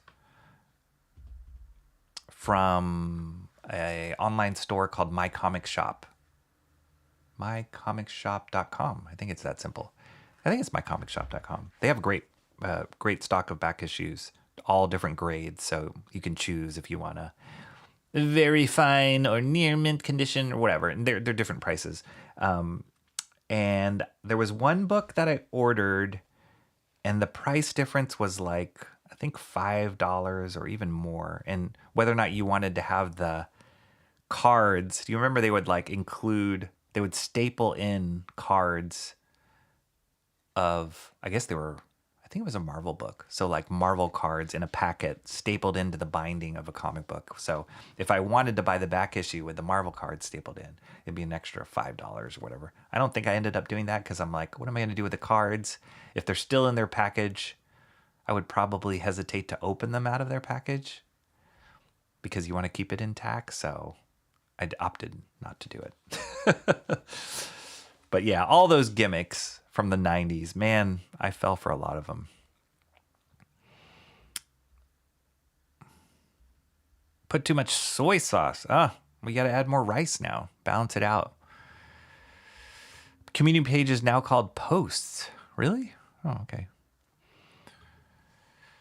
Mark's music obsession says he cooks Thai and Vietnamese often. Wow, that's good. Thai and Vietnamese. That's not easy cooking, Mark. That's like, because Thai food and Vietnamese food, they're big on the spices on that. So you have to have the right spices. And if I'm not mistaken, I know Thai spices are often best fresh, like the fresh basil. Maybe it's because one of my good friends, his wife was Thai, and so they would go all the way out to like get these fresh ingredients and these specific spices for the Thai food she would cook. She was a fabulous cook. But yeah, that's not like easy stuff necessarily. I don't know. What do you normally cook, Mark? That's Thai or Vietnamese? Maybe pho? Or do you do like pad Thai or pad see But yeah, all those need like, I guess they need like sugar, basil, lemongrass, all that kind of stuff. I'm hungry now. Let's see. Then I would have to get up and make more. You would. Don't want to do that. All right, that's fine. Find a place that is known to have good pho. Comment Salmon, you'll be happy. I keep many fresh. Yes, there you go. And you eat very spicy. Awesome. There you go. Yeah, there's nothing like good pho, like on a cold day. Oh my gosh. I'm assuming there's no more snow where you're at. Like it all melted away, Mark. I don't think the snow is still there. A friend of mine lives in Louisiana. Is from Louisiana and was showing me pictures of the snow that they got there. And I was like, that is more snow than I saw in Boston. So kind of crazy. All right, so I'm going to go through this one pretty quick because I've talked about Star Slammers before on stream. I think I did. Didn't I go over that Star Slammers book? I can't remember if I did or not. I know I borrowed a Star Slammers book. It was like a complete graphic novelization of Star Slammers. But did I go over that in stream? No, I can't remember. Well, I guess no. If not, I can talk a little bit about Star Slammers. But the reason why I'm showing this and bringing it up is ever since I found that this magazine, way back when, and it was talking about the Bronze Age graphic novels of Marvel Comics. This is where Futurians, remember we talked about Futurians a week ago or so? This is where, you know, in most of these graphic novels like I grew up with, but this magazine goes through a nice history of the different graphic novels and kind of the purpose of them and how they did differently, different audience, different market, different purpose for doing this format that Marvel did, which was great and kind of changed what people thought of comics, blah, blah, blah. But ever since I read this magazine, I've kind of been on this hunt now of like, oh, and I've been seeing these older graphic novels in different stores. And that's why I picked up Futurians that one time, which led me to buying Futurians 2, Volume 2. And then Star Slammers was another one. There it is right there in that magazine. So I saw this on the rack in Space Cat. And I was like, cool, let's get it. Well, am I on the hunt for these back issue graphic novels now? Maybe. But I do have a few of them. I have that Star Slammers. I have Futurians. I have God Loves, Man Kills. There's a few that are kind of like this one would be really fun to find. This Silver Surfer. I have this one, the Wolverine, the John Buscema Wolverine, which is a really good one. Bloody Choices. Yeah, I have this one. I did see this one on the rack. I didn't pick it up. I'm not a huge Dazzler fan. The other one I saw was there was a Black Widow. There's Futurians. There was a Black Widow one I saw. I didn't pick that one up either. But I do love me some Walt Simonson. I've talked about him before on stream. Walt is one of those guys who, he is super old now. There, I saw this Black Widow one on this rack, and I didn't pick it up. Illustrated by George Freeman. Yeah, I didn't pick this one up.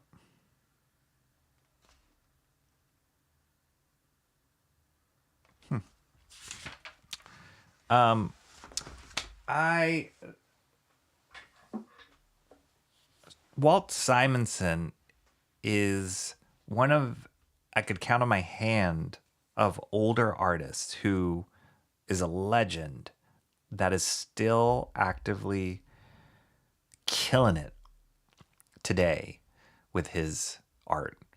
And I don't feel a decline in Simonson's artwork. Like, it's still as good as it's ever been. He's most of the stuff that I see he's working on now is like covers or commissions, not any kind of sequential stories. But he just worked on this magnum opus, like huge Ragnarok paid or commission. It's like ginormous. It's like 4 feet by like 16 feet or something. Like, it's really huge that he's working on. I don't know who is buying it, but it looks incredible. But yeah, he's one of those artists that has been so consistent and so good and just knows what he's good at and tells great stories. And so I always love Simonson's stuff. He, if you guys remember, one of the unboxings I've done before is RoboCop versus Terminator. He did that whole series with Frank Miller, and it's great. It's a really, really good series. Some of the best Terminator comics, RoboCop comics, obviously, that I've seen. But Star Slammers was his own original creation. And again, if I already talked about it on stream, I'm sorry. Won't spend too much time on it right now, but it's like this. He started this idea, Star Slammers, when he was in college. It was like his senior project, and then he actually produced it like professionally with Marvel, and this was the first time he did it in this graphic novel series. But so cool. And like all of these graphic novels that were produced at the time, they all had a higher quality production value, so it allowed them to do a lot more like painterly watercolor kind of coloring techniques, and it made it look a lot more expensive, a lot more sophisticated, I guess you would say.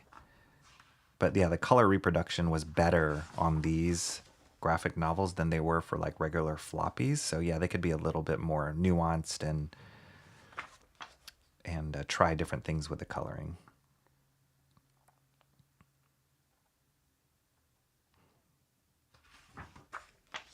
Yeah, so this is great Simonson work.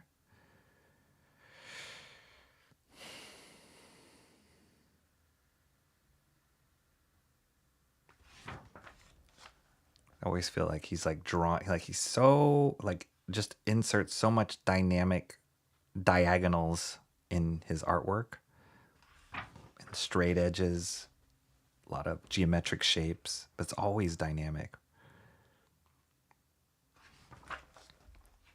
Great colors. Who's the colorist on this? Louise Simonson and Deborah Pedler. I don't know Deborah Pedler. Louise Simonson is his wife, and she's known for her writing. I didn't know she was also a colorist, though. Probably just helped her husband. Walt, gotta get this book done. They want you to illustrate Thor. It's cool. It's just like sci-fi epic. I love these. I love the main characters' costume designs. It's fun. It's a little bit of a European flair to it.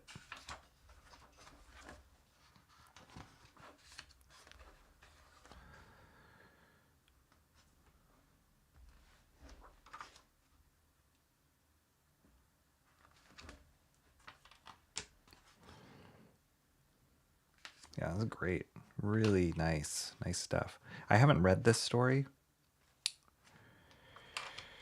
So, but I'm pretty sure this story is self-contained. I know he's done a bunch of different Star Slammers. Like, he did this graphic novel. I think he did a mini-series. He relaunched a new mini-series of Star Slammers with Malibu Comics, if I'm not mistaken. At the same time, like, the Image guys were doing their thing, he did something with Malibu.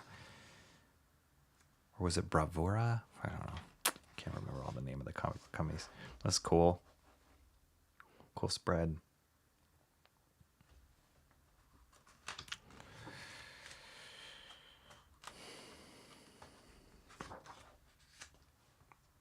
It's kind of cool, of a cool way of like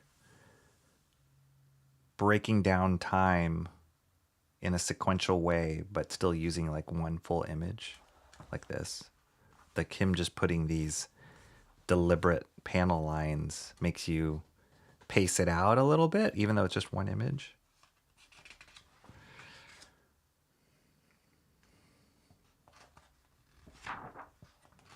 Yeah, I really like the colors in this.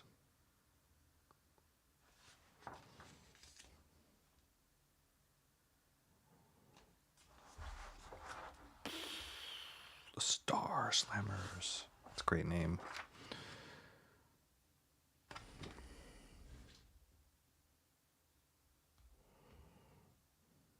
There you go.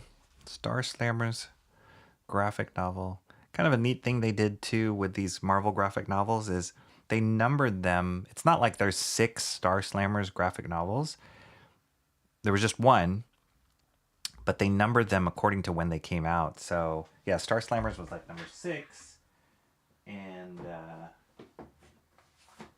oops, no, that's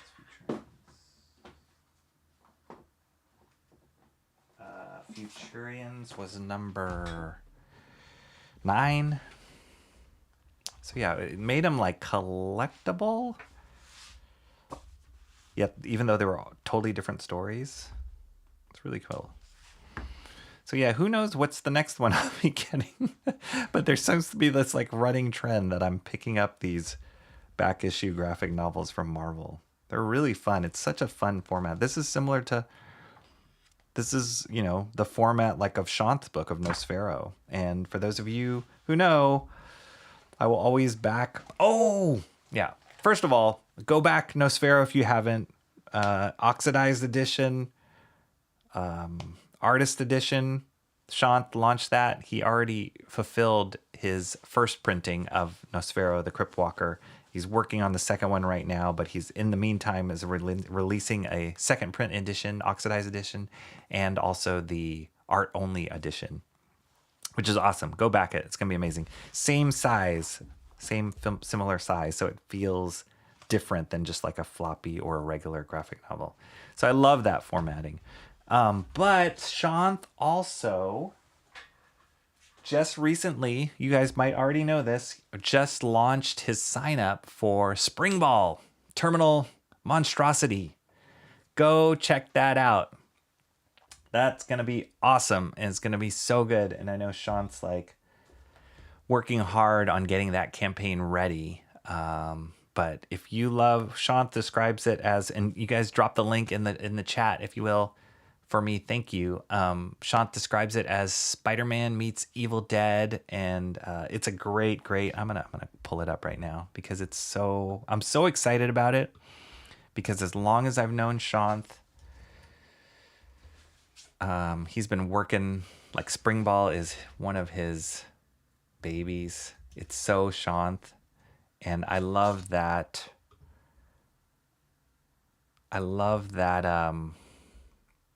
he's releasing it to the public in this way now in this whole crowdfunding world, because you guys are not even prepared for what you're going to see. You think the work that he put into Nespero was amazing and mind-blowing, but this is like this might as well be a totally different artist, and it's amazing. It's gonna be mind-blowing. So let me share my screen. There we go. Spring Ball Terminal Monstrosity. If you haven't signed up for the notifications of this, do it. You do not want to miss this. It's gonna be amazing. You only put this one image here and this little teaser image at the top, but I don't know, Shanth, if you are in the chat, I don't know what the timing is when you think you're actually going to launch it. Maybe he doesn't know yet, but thank you, Timmy Mello, for the link. There you go. That's for Nosfera the Crypt Walker, the art and second edition. Here's the Spring Ball link. Thank you, Timmy Mello. He's on it. Yeah, I'm not sure when Shanth is planning for that launch to actually happen for Spring Ball, but it's going to be great. It's going to be huge, and I'm there for it. It's going to be amazing. So check that out. Let's see. What did I miss? Awesome One says, I usually choose steak place over Asian buffet or Mexican. Tom Kha Kai is one of my favorites. I make it often. Wow. Real deal. Mark's Music Obsession. It's great. Wasn't this turned into a tabletop game? Star Slammers? I don't know. I have no idea. Was it? That would be cool. I don't think so, but that would be really coul. Try store-bought pho at one place. It wasn't very good. Yeah, you got to get it fresh, Comrade Sammy. You got to get pho fresh. Yes, for sure. It's all about, like with Vietnamese food and Thai food in particular, both of those, it's all about the fresh herbs.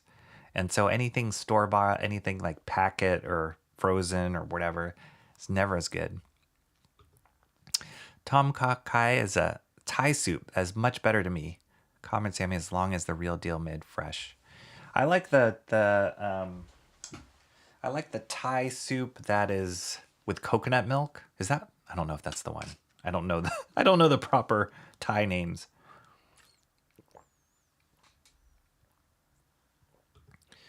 MMO sounds yum. Ever had pad woon sin? One of my favorites. Oh gosh, you guys. I want some Thai food now. Yeah, Thai food is one of my favorite cuisines. I love Thai food. I love Mexican food. Yeah, those two are like really up there for me as far as like I can eat those a lot. Comrade Sammy, she says got this really great Thai restaurant about 30 minutes away. Great food, and the people who work there are so nice. That's nice. Thai people are really great. If you've never been to Thailand, Mark's Music Obsession, have you been to Thailand before? If you've never been to Thailand, I highly recommend it. The service industry there, the people that serve you, whether that's at restaurants or at hotels, hospitality, all that, they're very, very friendly and respectful. and they're super accommodating. And yeah, that's like one of their main industries of just hospitality service, because they're so good at it.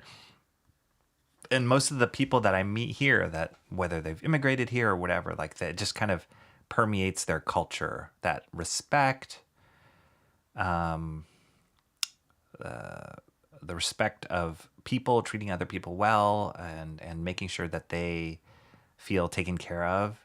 It's an art, it's an art. And when you see that like really ingrained in somebody's culture, it's a beautiful thing.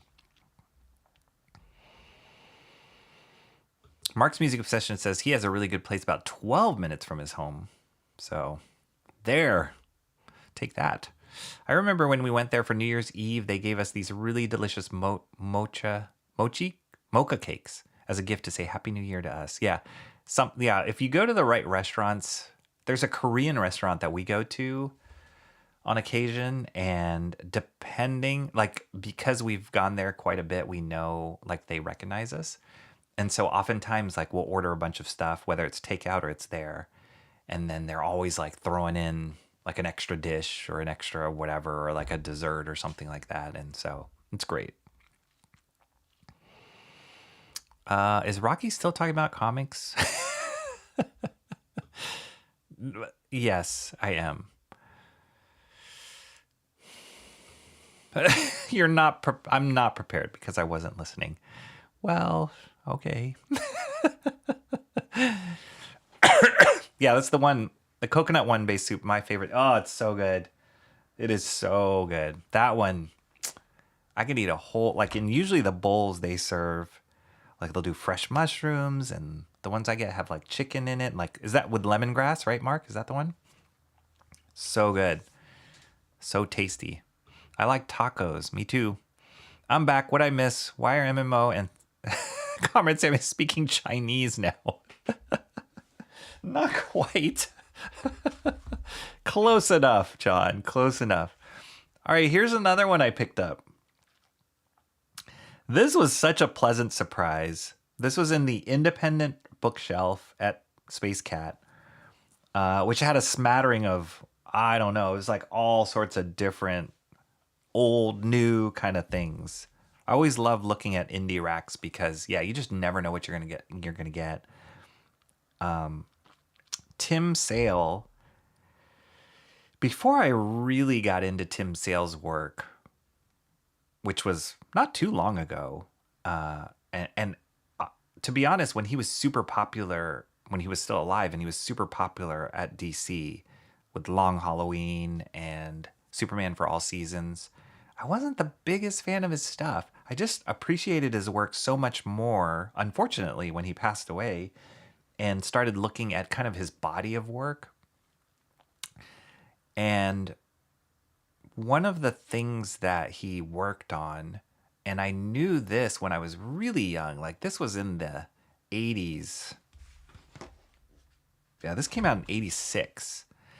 And I never put, or not never, but I didn't put two and two together that this Tim Sale was the same Tim Sale that did Long Halloween and Superman for All Seasons and all the other kind of more popular mainstream books that he did. But he cut his teeth on Thieves World, was one of the earlier books. He also did a series called Billy 99, which I have. But I remember his Thieves World stuff because there was a point in time when I was growing up and into comics where I got into this like indie scene, like The Crow and Grips and all these like underground books, non-mainstream books, and Thieves World was one of them. I was also really into D&D at the time too, so I think this kind of tapped into that like fantasy bug a little bit in my brain. But Thieves World, I remember reading Thieves World, and this is volume 4 of, I don't know how many of them are there. I don't know how many volumes of Thieves World came out. Man, it was $3.95 when this came out. This whole thing was $3.95. Crazy. But I remember it because it was stark black and white. And it was really like this just striking art style.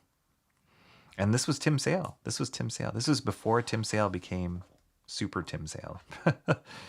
But I saw this on the rack at Space Cat, and I'm like, oh my gosh, it's Thieves World. And I haven't ever really done a hard search to pick up the Thieves World stuff. I don't know if there's like a big compilation or omnibus of Thieves World stuff. I've never looked into it, but I was so pleasantly surprised to pick this up. I think, to be honest, yeah, one of Space Cat's policies was if there isn't a price on the book, like a price tag or on the board or the bag of the book, then it's just cover price, no matter what it was. And this book had nothing written in it, had no price tag, and so it was cover price. So I got it for $3.95, which is awesome. But this black and white art is so cool.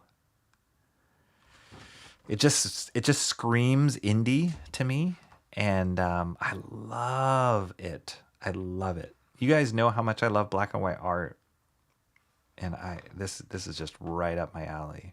So I'm so happy that I found this.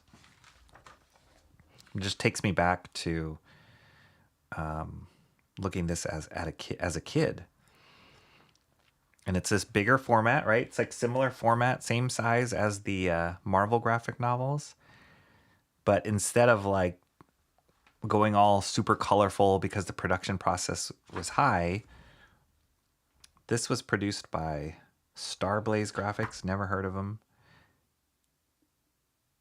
But they just went indie, like black and white on this.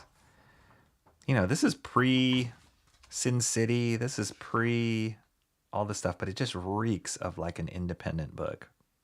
And not just because it's in black and white, but just like it's like really gritty.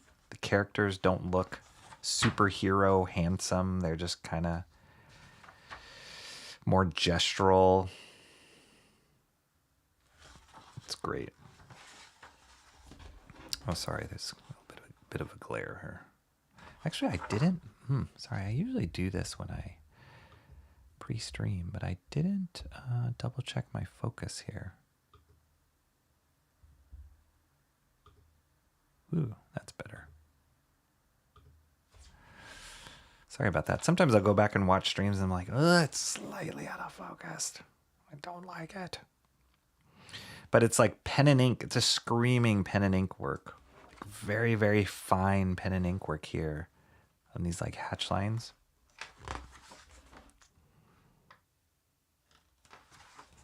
Like this is a case of the art style that they picked and the art style of the storytelling, the art style of the rendering just fit the genre so well. Like Thieves, like they're in these alleyways with like, you know, dark alleyways, stabbing each other with knives in alleyways. This is Tim Sale was perfect on this.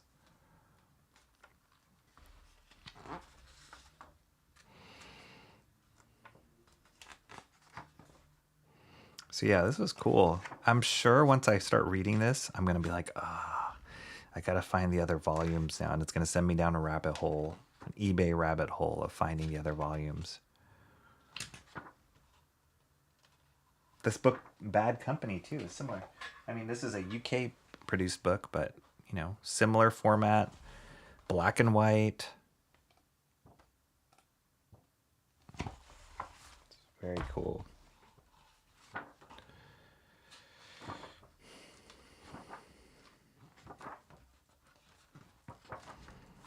And this is nice. I mean, he must have been using a nib, crow-quill nib or something, because the lines on this are really thin, like spindly lines.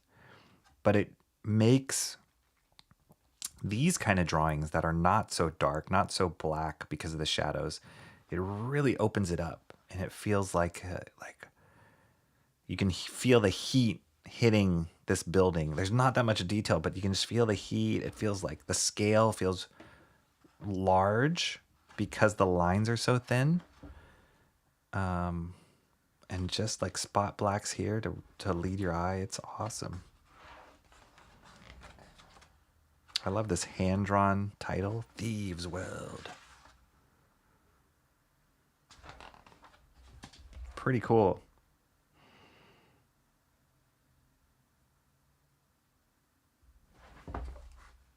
Yeah.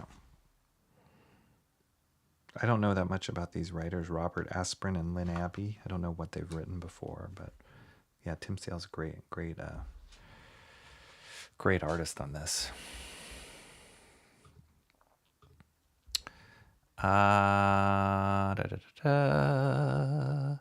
Thieves World sounds ninja-y. Yeah, you might like it. How They Massacred the... Oh, I didn't watch it.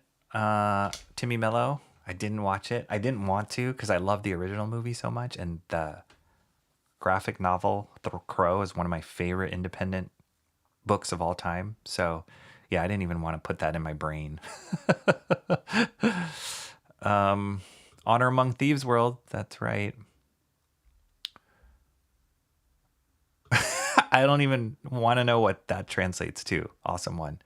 Rocky, will this be a Master Study voting stream too? Yes, John, it will.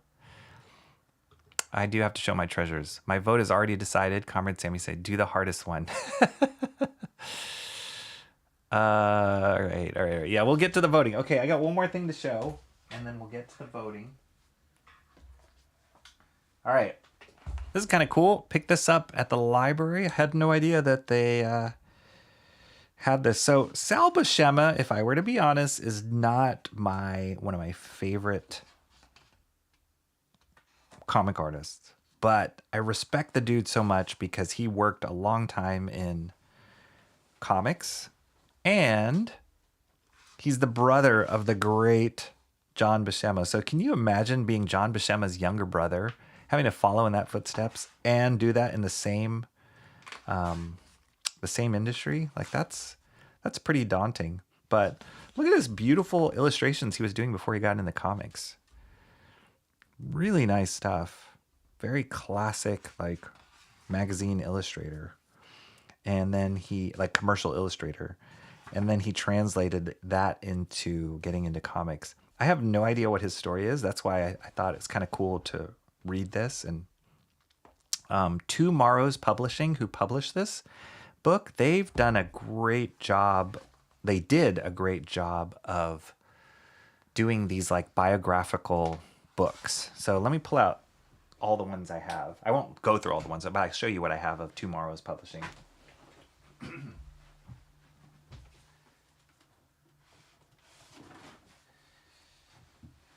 So they had this whole series. This is not part of the series, but it seems like it's formatted very similarly to how they did this series, called Modern Masters.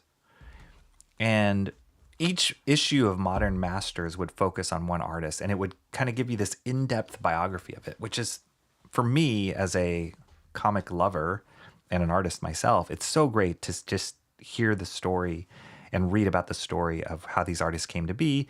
And then they fill it with like artwork that they started off doing, you know, early on, all the way to kind of a gallery of their current work. So they did Jeff Smith. The one I have is Jeff Smith. I have John Romita Jr., my favorite, Michael Golden, Kevin McGuire, Walt Simonson, Arthur Adams, Jose Luis Garcia Lopez, which I actually have a flip through on my channel, Kevin Nolan, and Bruce Timm. This one's so good. This one's actually really hard to find. A lot of these are hard to find now. A lot of these have been out of print. So yeah, these are the Modern Masters that I have, and I'm missing a lot of them. I just grabbed, most of the ones I have are artists that I'm interested in their backstory, but they have a whole bunch of others.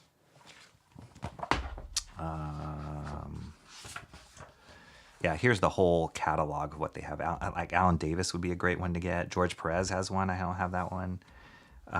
John Byrne, Michael Ringo, Charles Vess. These are all great, actually.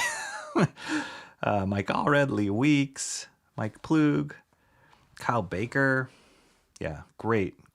So I wish they were still doing them, but these have just been great books to have if you want to find out more information on comic book artists and stuff. So same company, Tomorrow's Publishing, and I guess I don't know why they didn't call this a modern master, but they just did this book on Sal Buscema. Had no idea, and I found it at the library.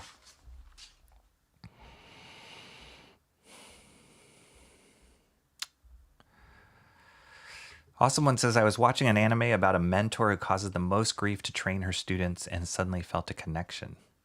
What was the name of it? John, Comrade Sammy says, John, been this way since birth. Don't know what you're talking about.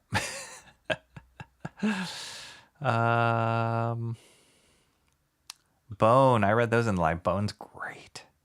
Bone is really good. How freaked out was Rocky about Emo saying she would interview him? Very freaked out. Terrified is definitely shaking his boots. Yes. Terrified. So anyway, just to go through this quickly, like here's some of his earlier work, which feels very similar to John Buscema. So how could you not, right? Like how could you not draw like your brother, who is one of the greatest comic book artists of all time? And I think he even inked his brother. Like this feels like John Buscema. Elder Buscema. Oh yeah. Sal took over inking John's pencils with Silver Surfer number 4.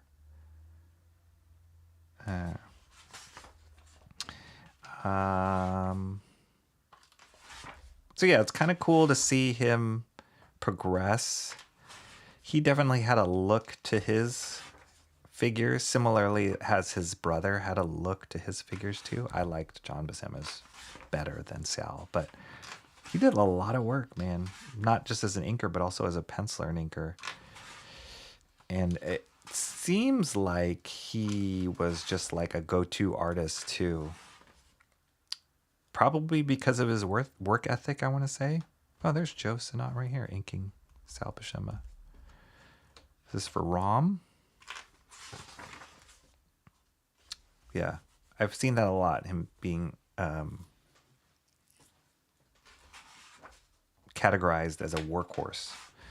It's a good question, right? Like if you are, maybe you're not the best artist, but if you're known as a reliable artist that just can crank it out, crank solid work out, that's valuable too.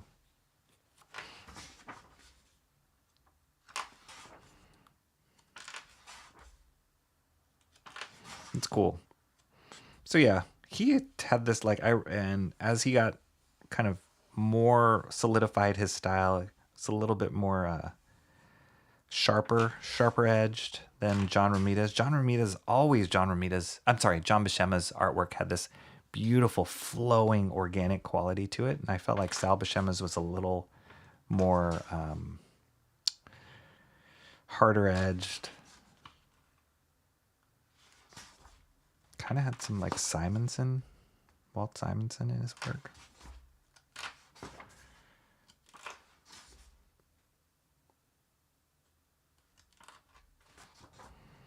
But he worked on all the big books. Hulk, Avengers, Spider-Man.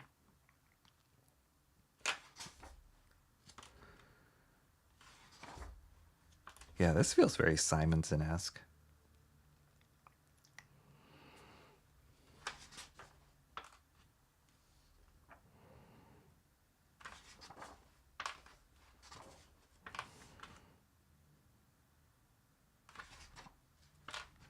Dude can draw. It's great figure drawings. I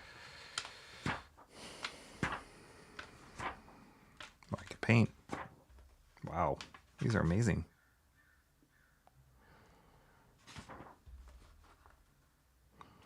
That's amazing.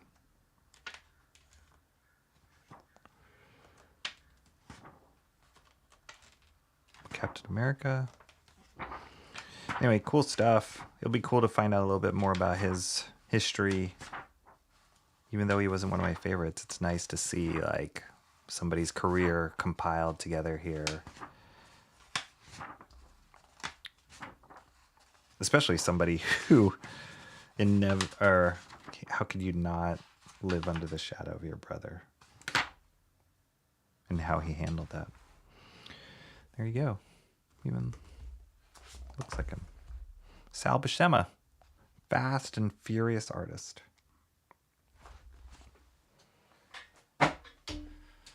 All right.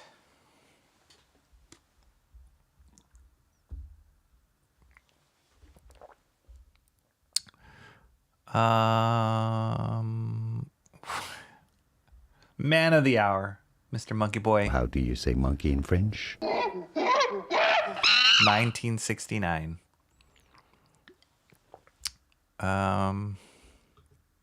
Notice me, Mr. Shrimpy. I notice you. I imagine Emo as a dwarf blazing with full confidence. Holy.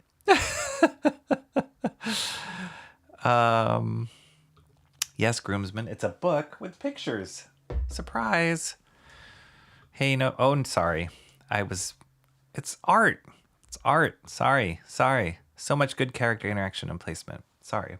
Yes, that's what we're looking at. Character interaction placement. No figure drawing. Am I vaping?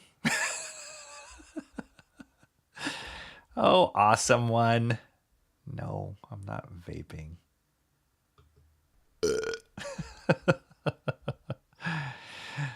All right, let's get to this. Okay, I have two directions. I could go with this, you guys.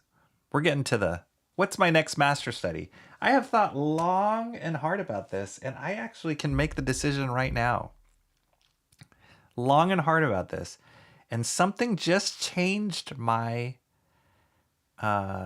mind literally 10 seconds ago. You guys want to know what changed my mind 10 seconds ago? How do you say monkey in French? You know what, Mr. Monkey Boy? This is what we're going to do. Yes, I decided Mr. Monkey Boy 1969 has been hounding me about this. And it's going to piss some of you guys off, I'm sorry to say. But there is not going to be a vote today. There's not going to be a vote today. We are going to be doing this image. Mr. Monkey Boy's favorite comic book page. And so here's the thing. I was going to either do this or I was going to do Frank Miller, a series of Frank Miller images. And so I won't do those. I'll move those to the next one. So we'll do Frank Miller we'll do Frank Miller next time around. No vote, John. I'm sorry. No vote. Because, I mean, I could have been a jerk and said, you're going to vote for A, B, and C, and they would all been the same image. But Mr. Monkey Boy had put this, for those of you who remember, Mr. Monkey Boy had put this out there in the ether saying, do this page. And I went hunting for it, looking for it. He sent me links during the chat. You guys were all there. About this page from Nick Fury. Is this an Agent of S.H.I.E.L.D. page, Mr. Monkey Boy? Tell me exactly again which issue this is from. I believe you said it was like issue 2.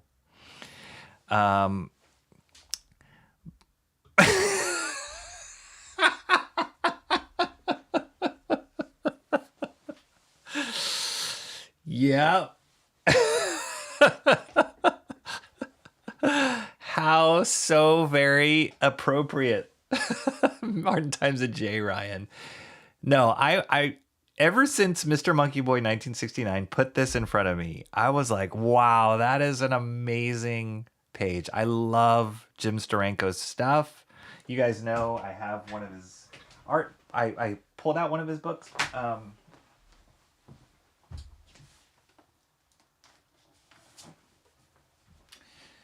pulled out one of his books, the Agent of S.H.I.E.L.D., his Nick Fury Agent of S.H.I.E.L.D. stuff that I picked up a few months ago. Great stuff. This is not part of that. Mr. Monkey Boy will tell us in the chat where this issue, he's not even sure. He's not sure of the issue number. Are you kidding me? Weren't you the one who sent me the link? This is not going well, Mr. Monkey Boy. You're supposed to be like on it with this. But anyway, I love Steranko's stuff. Steranko, like coming after Jack Kirby he started off kind of doing Jack Kirby's things, but then he just took it off into a whole other level. And the thing I appreciated so much about what he did was his storytelling was really unique, and he invented so many different kind of storytelling things that hadn't been done before. And a lot of it started off in his like Agents of S.H.I.E.L.D. Nick Fury stuff. And, you know, he worked on The Shadow and he worked on a whole bunch of other things, but I love his Agent of S.H.I.E.L.D. work.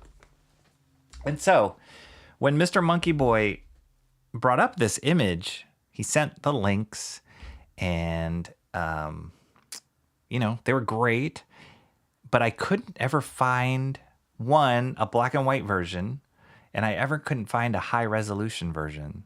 So to make sure that I got it right. So it was, he read it like 20 years ago. So, but the more I looked at this page, and it was always in the back of the mind, he would keep saying, Steranko, Steranko. The more I looked at this page, I was like, this is a dang good page.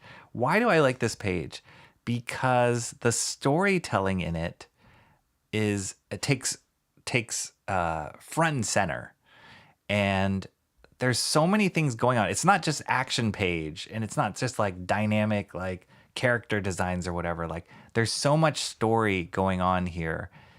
And a lot of it, and there's so many like Steranko-isms that I love in this page. And you know, like just looking at that top panel, like this beautiful design of this interior, it so captures that time period of this like animal skin and rug and like Fury lying on the couch and this like, you know, this gorgeous spy next to him. And then just the way that he laid out the next panels, that, you know, kind of, and the progression in that, like with the rose and the cutaway shot to the record player. The record player, like how many people have a record player? Mark's Music Obsession, I bet, has a record player. And her placing the rose on his face there, and then like him putting out this, like all these little like storytelling moments, this like seduction, are amazing. And it's a beautiful thing, and it's a great page. Great, like so many things to learn from this page.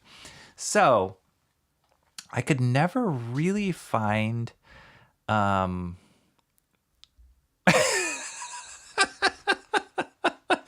I could never really find a high resolution version of this page and a black and white version of it. So what I had to do is I actually had to take the colored version and take out the colors. And then I blew this up as much as I could. And the deciding factor for me was this morning I actually drove to Kinko's and brought this file with me and did a printout of it.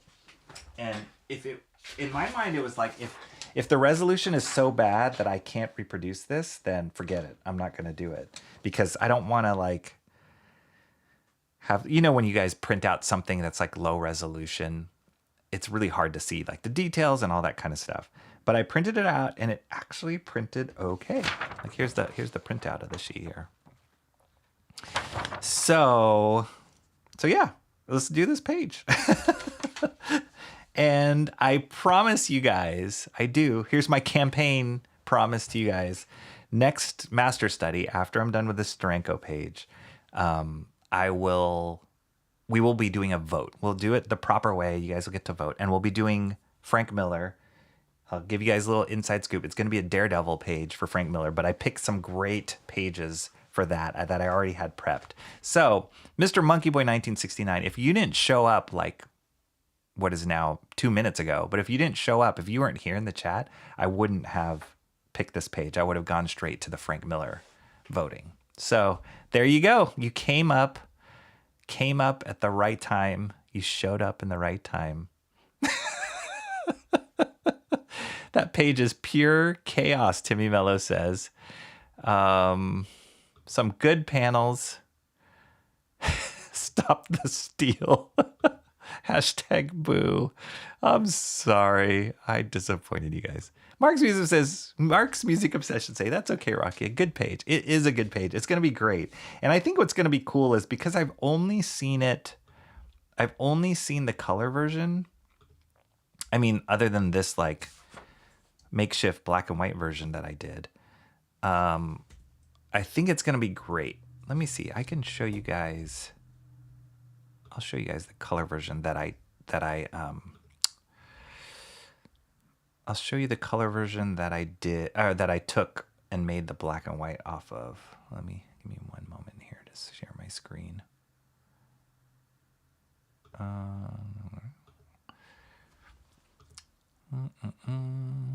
Okay. Is that right? Yeah.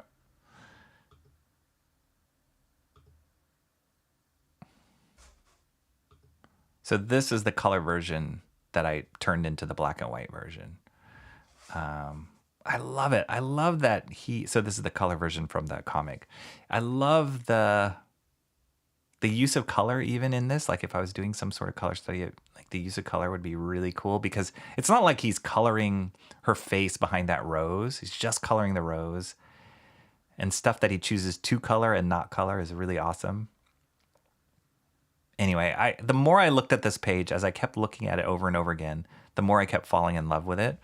So that's why we're doing it. We're going to give Steranko some of his props here and try and figure out how he put this page together.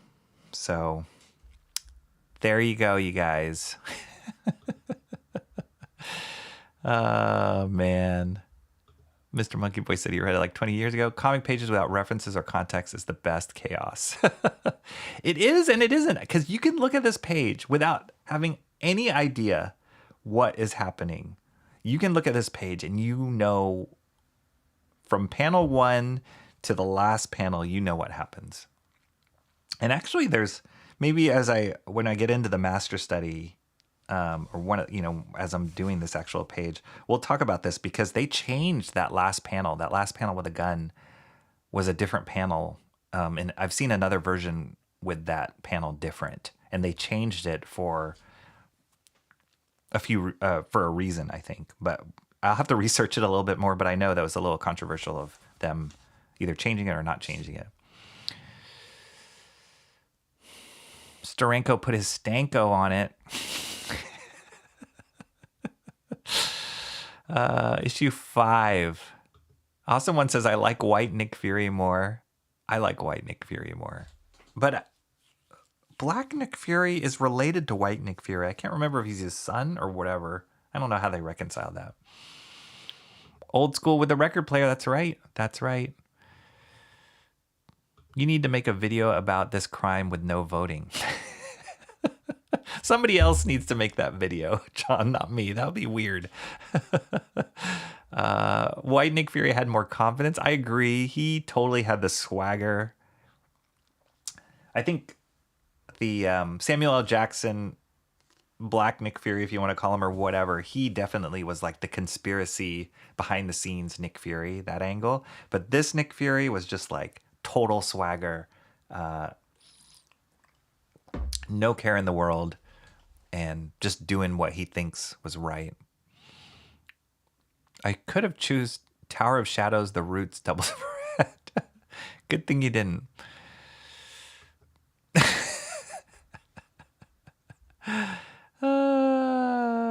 You got off at 4. Perfect timing, Mr. Monkey Boy 1969. Perfect fire. Make Nick Fury great again. If he doesn't give me the option to make his life... This is a hard page, Comrade Sammy. It's got everything. It's got figures. It's got close-ups. It's got storytelling. It's got perspective. It's got patterns. Yeah, it's got everything. It's got beautiful women, like manly men, weapons, telephones, record players. It's got everything. The telephone in this, too, is a rotary telephone. You guys remember that? You guys old enough to remember that? Oh, man.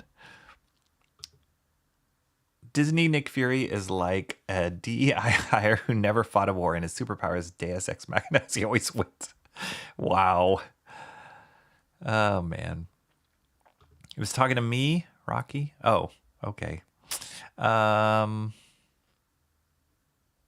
Black Fury is White Fury's magically conveniently placed son. Yeah, I thought so. Something weird like that. Yeah, there we go. There you go, Mr. Monkey Boy, 1969. We're doing it. Jim Steranko.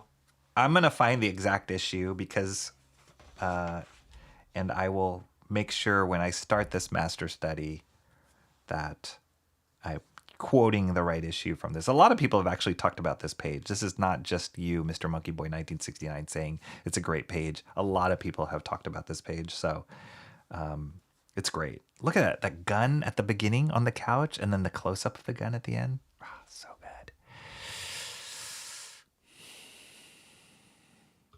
I haven't been eating much, but now I'm hungry again. I'm going to go eat instead of cooking. Thanks for the stream, Rocky, and the thoughts, everyone. Thank you, Mark. Thank you for being here.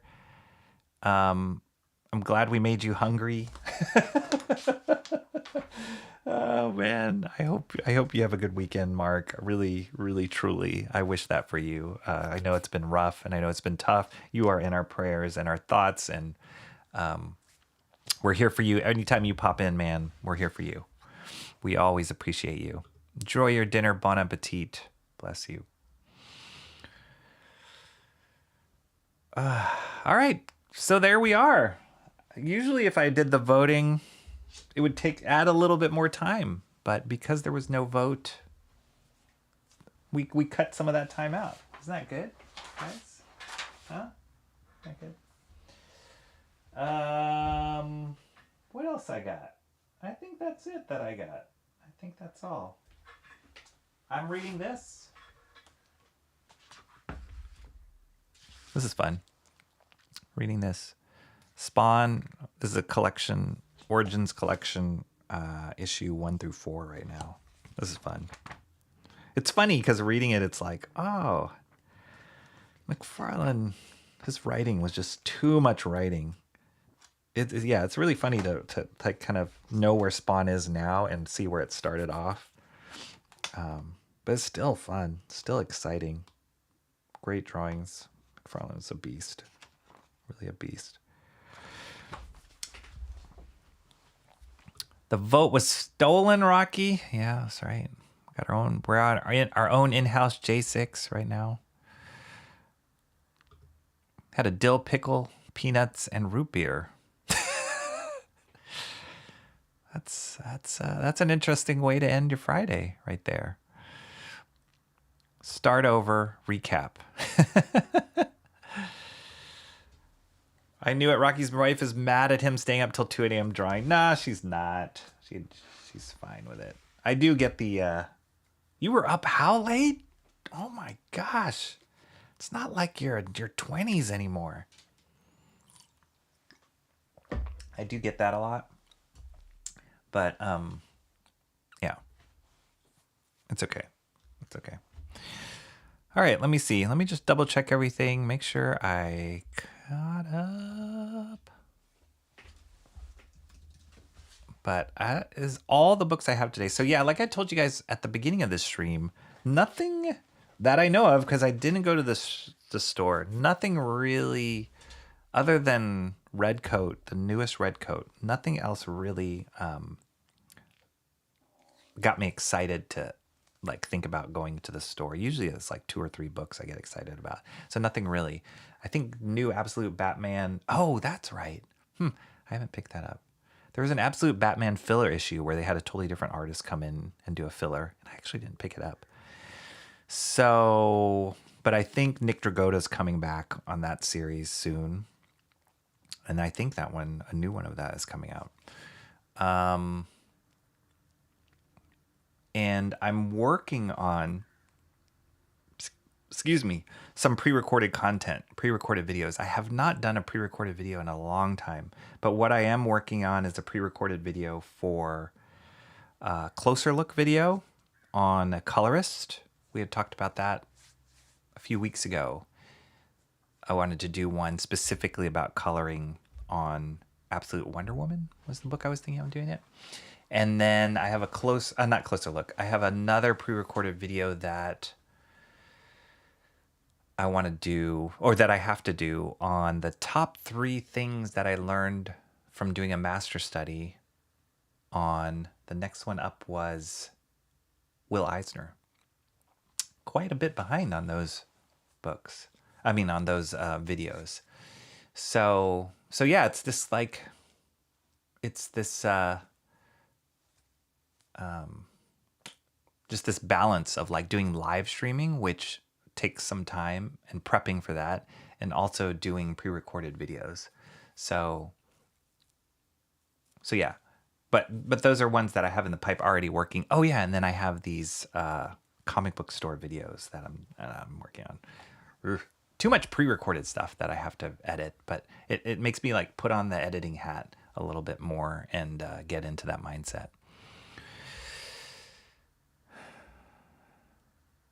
Scott Summers has thick thighs in the new X-Men book. Maybe that's the going trend, making thick characters, thick heroes.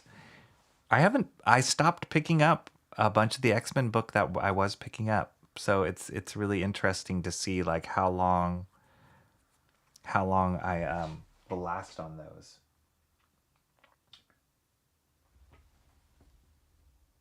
Yeah. I picked up some library stuff. I'll talk about that another time. I think I've kept you guys long enough. Just want to make sure that I didn't forget anything. I don't think I did. All right. That's it.